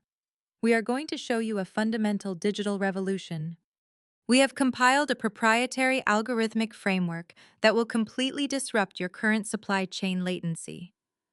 Leo leaned closer to me, his voice a barely audible whisper. He is using the exact same meaningless buzzwords from his fake logistics startup. He is literally recycling his bankruptcy script for a $15 million pitch. I nodded, never taking my eyes off the room. It works on investors who don't understand technology, but look at the Zenith lead engineer. I pointed to a woman sitting near the end of the table. Unlike the other executives, she was not smiling. She was staring at Chase with a look of intense professional skepticism. She had a highly technical background, and she could already smell the absolute lack of substance in his opening monologue. But Chase was entirely oblivious to her suspicion. He pressed the remote clicker in his hand. The projector screen flashed, bringing up the first slide. It was a massive, beautifully designed title card, displaying the Zenith corporate logo floating above a complex web of interconnected digital nodes. It looked incredibly expensive and highly sophisticated. It was a visual masterpiece that my team had spent 3 sleepless weeks designing, and he was currently using it to rob our company blind. As we discussed in our preliminary meetings, Chase projected his voice with practiced theatricality. True electronic commerce dominance requires flawless demographic mapping. We have to anticipate the consumer's action before the consumer even logs onto the platform. Let's look at the current architecture. He pressed the clicker again. The screen transitioned smoothly to the second slide. This slide displayed a massive interactive map of the United States, highlighting consumer density zones in bright thermal colors. The Zenith executives leaned forward, clearly engaged by the sheer quality of the data visualization. Harrison crossed his arms, looking around the room to gauge their positive reaction. He was completely convinced that the heist was perfectly on track. One more slide, Kira whispered, her voice trembling with a mixture of sheer terror and massive adrenaline. The financial allocation projection is next. My heart hammered against my ribs like a physical drum. I gripped the handle of my heavy leather briefcase, feeling the solid weight of the crisis management contracts inside. Everything we had sacrificed, every late night in the freezing basement, and every moment of profound disrespect culminated in this exact 10 seconds. Chase turned back to the screen, completely unaware that he was standing on a digital landmine. He raised his hand, pointing at the thermal map to emphasize a completely fabricated point about server synergy. He was smiling. He was victorious. He thought he had already won. He raised the remote clicker, his thumb resting lightly on the button, preparing to transition to the third slide. The small mechanical click of the remote echoed sharply in the silent boardroom. For a fraction of a second, absolutely nothing happened. Chase held his confident pose, waiting for the financial allocation graph to appear, but the screen did not transition. Instead, the projector let out a high-pitched electronic whine. The beautiful Zenith title slide violently glitched, tearing into jagged pixels before the entire massive screen snapped completely black. A collective murmur of confusion rippled through the Zenith delegation. Chase frowned, lowering the clicker. He tapped the spacebar on the localized laptop. Nothing happened. He forcefully smacked the side of the keyboard. "Apologies for the slight technical delay," Chase said, his voice tightening with the first genuine trace of panic. "Just a minor digital lag vibe. We will have it back up in 1 second." He reached for the silver flash drive, intending to pull it out and restart the machine. But the moment his fingers brushed the metal casing, the laptop fan roared to life, spinning at maximum capacity, like a jet engine preparing for takeoff. The Trojan horse had officially bypassed the local environment. It aggressively punched through the agency firewall and established an unbreakable hardline connection directly to the main server architecture. Suddenly, the massive projector screen ignited with blinding white light. But it was not the presentation. It was a raw command terminal. Lines of heavy green code began scrolling down the screen at a dizzying speed, executing the brute force query I had meticulously designed in the basement. "What is this?" the Zenith lead engineer demanded, immediately standing up from her leather chair. "That is not a presentation file. That is a forced directory extraction. Who is pulling data from our localized machine?" "Nobody is pulling data," Harrison interjected quickly, standing up from his seat next to the CEO. "It is just a formatting error. Chase, shut the machine down. Pull the drive out right now." Chase grabbed the silver flash drive and yanked it out of the USB port with all his strength. He held it up triumphantly, expecting the screen to go dark. But the screen did not go dark. The forced connection had already embedded itself into the mainframe. The laptop was now completely irrelevant. The agency server was actively bleeding out onto the boardroom wall. "I can't shut it down," Chase stammered, frantically pressing the laptop's power button over and over again. "The keyboard is totally locked." The rapid scrolling of green code suddenly stopped. A massive red warning banner flashed across the top of the projector screen. It read in bold white letters, "Unauthorized financial allocation detected. Initiating transparency protocol." The CEO stood up, his face turning an angry shade of purple. "Harrison, what is the meaning of this? What transparency protocol? This is a closed network pitch." Before Harrison could formulate a lie, the screen shifted again. The raw code dissolved, instantly replaced by a massive high-resolution projection of the vendor allocation requests Chase had submitted to accounting yesterday. The document was magnified to 10 feet tall. Every single Zenith executive in the room could clearly read the bold text: $7 $1,000 non-refundable infrastructure retainer payable immediately upon contract signing to Apex Data Solutions. The CEO stared at the screen, his eyes wide with utter shock. He looked at the Zenith delegation, then turned furiously to Harrison. "We haven't even signed the contract yet. Why is your senior creative director pre-authorizing a $7 million payout to an external vendor? Who the hell is Apex Data Solutions?" Harrison opened his mouth, but no words came out. His arrogant, custom-tailored persona completely evaporated. He was staring at the massive document on the wall like a man watching his own execution. The trap had closed with terrifying precision. The screen did not wait for his answer. The Trojan horse executed its next command. The vendor allocation document faded, instantly replaced by the Delaware State Business Registry filing for Apex Data Solutions. The text was crystal clear. It highlighted the corporate structure of the LLC, proving it was a completely anonymous shell company with absolutely no operating history, no actual employees, and no physical office space. "This is a shell corporation," the Zenith lead engineer stated loudly, her voice echoing off the boardroom walls. "Your agency is planning to funnel half of our operating budget into a phantom entity. This is an active financial fraud." The room erupted into absolute chaos. The Zenith executives stood up aggressively, shoving their chairs back. They were shouting, pointing at the screen, and demanding immediate answers. The CEO was screaming at Harrison, demanding to know who authorized the Delaware registration. But the absolute final blow had not yet been struck. The dummy code had one last file to project. The Delaware registry faded, replaced by the highly secured date-stamped property deed Andre had extracted last night. It was the deed for the Gold Coast luxury condominium, serving as the billing address for the shell company's registered agent. The projection zoomed in violently on the final signature line, magnifying it so large that it dominated the entire room. The private trust beneficiary was clearly printed in bold black ink: Harrison. The boardroom went dead silent. The screaming abruptly stopped. The CEO slowly turned his head, staring at the 10-foot-tall projection of his vice president's legal name, directly tying him to the fraudulent shell company. The undeniable proof of a $15 million inside job was currently illuminating the room. Harrison's legs gave out.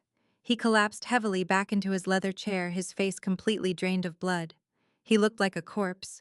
He slowly turned his head to look at Chase, who was backed into the corner behind the podium, hyperventilating in sheer panic. The community college dropout had just broadcasted a federal crime to a room full of billionaires. The Zenith delegation did not wait for an explanation. The lead engineer grabbed her briefcase and marched directly toward the boardroom doors. "We are leaving," she announced with absolute disgust. "This entire agency is a criminal syndicate. Consider our verbal agreement permanently terminated. We will be contacting the federal authorities immediately." The CEO scrambled around the table, desperately trying to physically block the door. "Please, you must listen to me. I had absolutely no knowledge of this. This is a rogue executive. I can fix this. We can restructure the entire contract right now." "You can't fix anything," the lead engineer snapped, shoving past him. "Your entire digital infrastructure is currently compromised by your own people. You don't even have control of your own servers. We are done." I stood in the hallway watching the absolute destruction unfold through the frosted glass. The $15 million deal was dead. Harrison's career was permanently over. Chase was likely going to federal prison. The CEO was actively watching his entire agency collapse into ruin. It was a perfectly orchestrated disaster, and it was the most beautiful thing I had ever seen. I looked at Kira and Leo. They were both smiling, the heavy weight of their corporate oppression entirely lifted. I adjusted the collar of my charcoal gray suit and firmly gripped the handle of my briefcase. The agency was burning to the ground, but the Zenith executives still desperately needed a digital infrastructure built, and I was the only person in the entire building who legally possessed the proprietary algorithms to do it. "It is time," I said softly. I stepped forward and placed my hand on the heavy silver handle of the boardroom door. I pushed it open and walked confidently directly into the blast radius.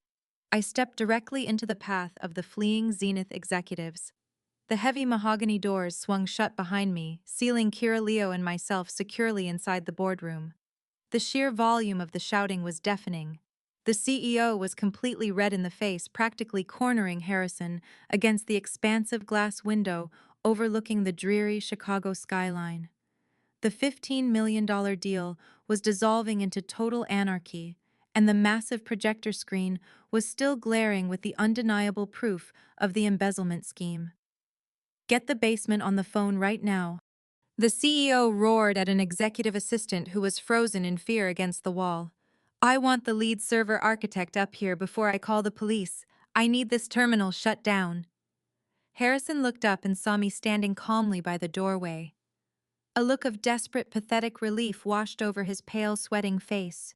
He pushed past the furious CEO, pointing a shaking finger directly at me. "Sloan, thank God you are here," Harrison demanded, his voice cracking with panic. "Get over to that podium right now. The presentation file is completely corrupted. We have a massive systemic breach from an external hack. You need to shut down the forced terminal, bypass the proxy, and reboot the localized machine.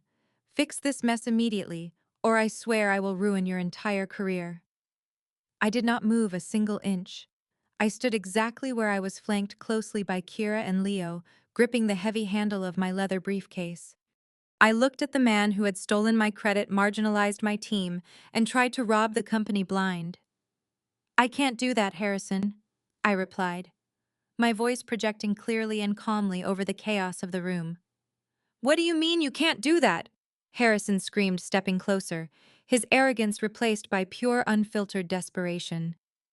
"You are the director of digital marketing. You built the internal architecture. Go to the terminal and type the override sequence. Now." "I mean that I don't work for you anymore," I stated coldly, enjoying the sharp look of confusion that crossed his face. "And I certainly do not fix the disastrous mistakes of your fraudulent hires." Chase, who was still backed into the corner behind the podium, suddenly found his voice. "She did this," he yelled, pointing frantically at me like a cornered animal. "She handed me the flash drive in the basement. She must have planted a malicious virus on it. She is actively trying to sabotage the pitch because she is jealous." The Zenith lead engineer, who was halfway out the door, suddenly stopped.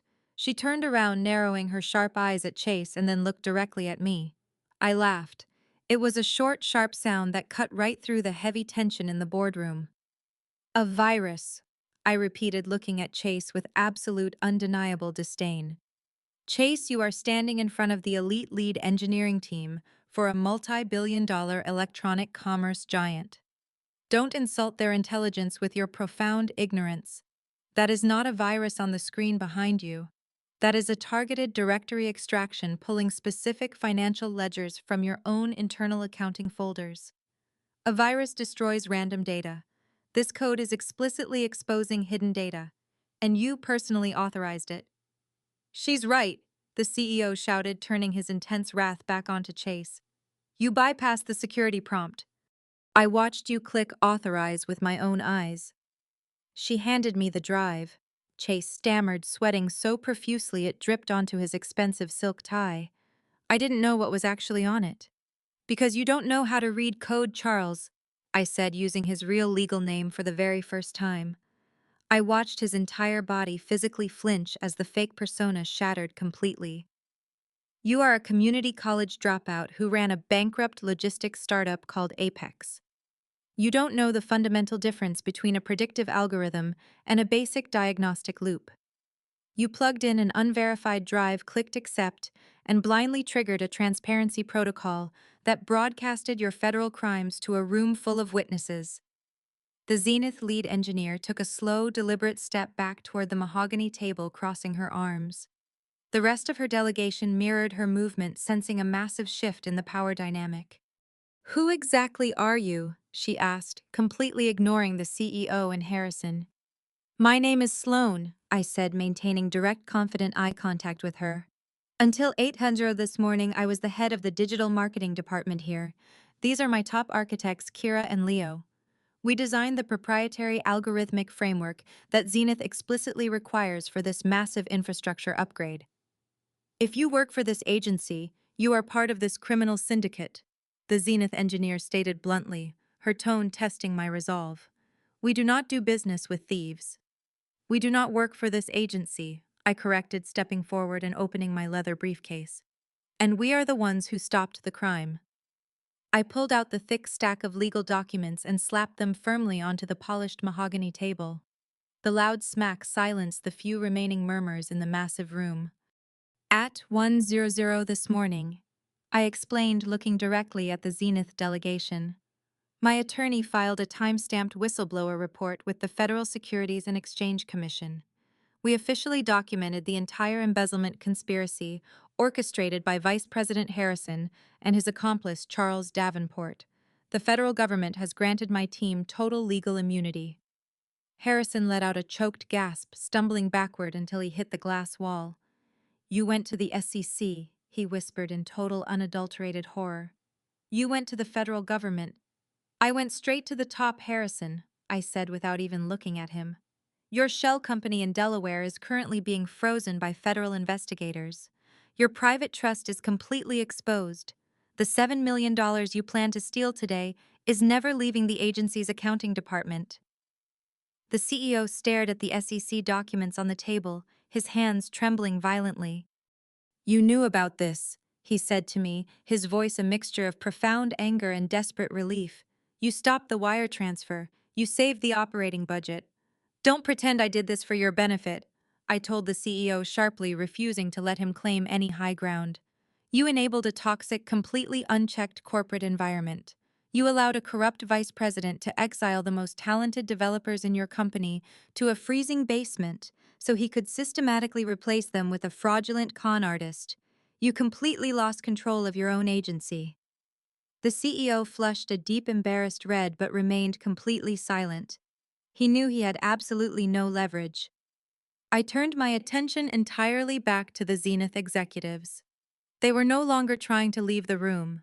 They were listening very carefully. They were ruthless, pragmatic corporate operators, and they easily recognized a hostile takeover when they saw one. Zenith still has a massive supply chain latency problem. I addressed the lead engineer, speaking strictly peer-to-peer. You still urgently need a predictive data model to optimize your consumer mapping before the fourth quarter retail surge. And the only people in this entire city who actually know how to build that specific architecture are standing right in front of you. And where is the actual data model now? The lead engineer asked, her tone entirely professional, stripping away all of her previous disgust. It is perfectly secure, I replied smoothly. We wiped the agency mainframe completely clean before we came upstairs. The only existing copy of the Zenith algorithm is heavily encrypted on a private offline server that belongs exclusively to my new company. I pulled the Crisis Management LLC operating agreements from my briefcase and placed them directly next to the SEC whistleblower report. As of this morning, Kira Leo and I operate as an elite independent digital consultancy firm, I announced, laying the strategic trap completely bare. We own the custom code, we own the back-end architecture, and we are fully prepared to restore this entire presentation and launch your digital infrastructure today. The boardroom went dead silent again. I had successfully cornered the CEO in his own building, completely dismantled Harrison in front of his billionaire clients, and officially placed a $15 million ransom on the stolen data. The CEO stared at the new LLC contracts I had laid on the mahogany table. The reality of his absolute defeat was finally settling into his features. He looked from the SEC whistleblower report to my face, his jaw working as he tried to salvage a shred of his corporate authority. "You can't just steal a massive client from this agency," he stammered, his voice lacking any real conviction. "You signed an aggressive non-compete clause when you were hired as a director." I smiled, reaching back into my leather briefcase. A non-compete clause is instantly voided when the employer engages in documented criminal activity that materially breaches the core employment contract. My legal counsel was exceptionally thorough. I highly recommend you consult your own lawyers before the federal investigators arrive this afternoon. I pulled out 3 crisp, heavily watermarked envelopes and dropped them onto the table directly in front of him. They landed with a definitive, heavy thud. "Those are our formal letters of immediate resignation," I stated. "We are severing all professional ties with this agency, effective right this exact second. You no longer have a digital marketing department. You no longer have a lead architect. And you certainly no longer have a functional server." I walked past the CEO, completely ignoring Harrison, who was still slumped against the frosted glass wall in a state of catatonic shock. I stepped up to the front podium. Chase scrambled rapidly out of my way, pressing himself flat against the whiteboard as if I were holding a loaded weapon. I reached down and yanked the silver flash drive out of the localized laptop. The massive projection of the fraudulent property deed flickered and vanished, leaving the giant screen completely black. The room collectively exhaled, but I was not finished. The checkmate was not yet complete. I reached into my tailored suit jacket and produced a sleek matte black USB drive. This drive contained the genuine, fully encrypted Zenith predictive architecture. I plugged it into the laptop. I did not need to bypass any security prompts because I had built the clean code perfectly to Zenith's specifications. The massive projector screen, instantly illuminated with a breathtaking, hyper-responsive data visualization interface. It tracked real-time consumer metrics with flawless precision mapping supply chain solutions across a stunning rotating thermal globe. The Zenith executives actually gasped. It was a masterpiece of digital engineering. It was exactly what they had asked for, engineered to absolute perfection. But hovering over the center of the beautiful interface was a massive, unbreakable digital padlock icon, boldly stamped with the sleek logo of our new independent consultancy firm. "This is the ultimate solution to your supply chain latency," I announced to the Zenith lead engineer, projecting my voice across the expansive boardroom. "It is fully operational, heavily secured, and ready for immediate deployment. But the encryption key costs $15 million, and the contract gets signed directly with my LLC." The CEO slammed his fist violently against the mahogany table. "You are holding my entire agency hostage." "No," I replied, locking eyes with him, my voice completely devoid of empathy. "I am letting your corrupt agency die. The only question now is whether Zenith wants to sink with your burning ship or step onto our lifeboat." The Zenith lead engineer did not hesitate. She picked up my LLC operating agreement from the table, pulled a silver pen from her pocket, and clicked it open. "We are stepping onto the lifeboat," she said firmly. She pressed the silver pen against the crisp paper and signed her name with a sharp, decisive stroke. In less than 5 seconds, a $15 million corporate account officially transferred from a massive corrupt agency directly into the hands of a woman they had exiled to a freezing basement. The CEO realized his absolute leverage was gone. Survival instincts kicked in. He turned his furious gaze toward his ruined vice president. "Harrison, you are terminated effective immediately," he barked, his voice echoing in the silent room. "Security is waiting in the lobby. You will not return to your office. You will not touch another computer. And Charles, if that is even your real name, you are fired as well. I am calling the Chicago police the second you step out of this building." Harrison did not argue. He looked completely shattered, a hollow shell of the arrogant executive who had tormented my team for years. He slowly pushed himself off the frosted glass wall and walked toward the boardroom doors, his expensive Italian suit suddenly looking like a cheap costume. Chase followed closely behind him, keeping his head down, desperately trying to avoid eye contact with the executives he had just tried to defraud. They walked out of the luxury suite, their fraudulent empire completely dismantled. I turned back to the Zenith delegation. The lead engineer handed me the signed contract. I took it, feeling the immense weight of the victory, but knowing this was only the beginning. The digital landscape across the country was shifting rapidly, and corporate security was a constantly evolving battlefield. We had won this war, but there were countless other agencies cutting corners, exploiting their top female talent, and leaving their networks completely vulnerable. The conflict was far from over, and our new firm was perfectly positioned to exploit every single weakness. "Let's unlock the system," I said smoothly. I typed the master decryption key into the localized laptop. The massive digital padlock on the projector screen vanished. The beautiful high-resolution consumer mapping interface sprang to life, actively pulling live retail data from across the nation. The Zenith executives immediately gathered around the screen, completely mesmerized by the flawless architecture my team had built. I stepped back, leaving the technical demonstration to Leo and Kira. They were no longer disposable assets. They were founding partners of an elite independent consultancy commanding the executive boardroom with absolute authority.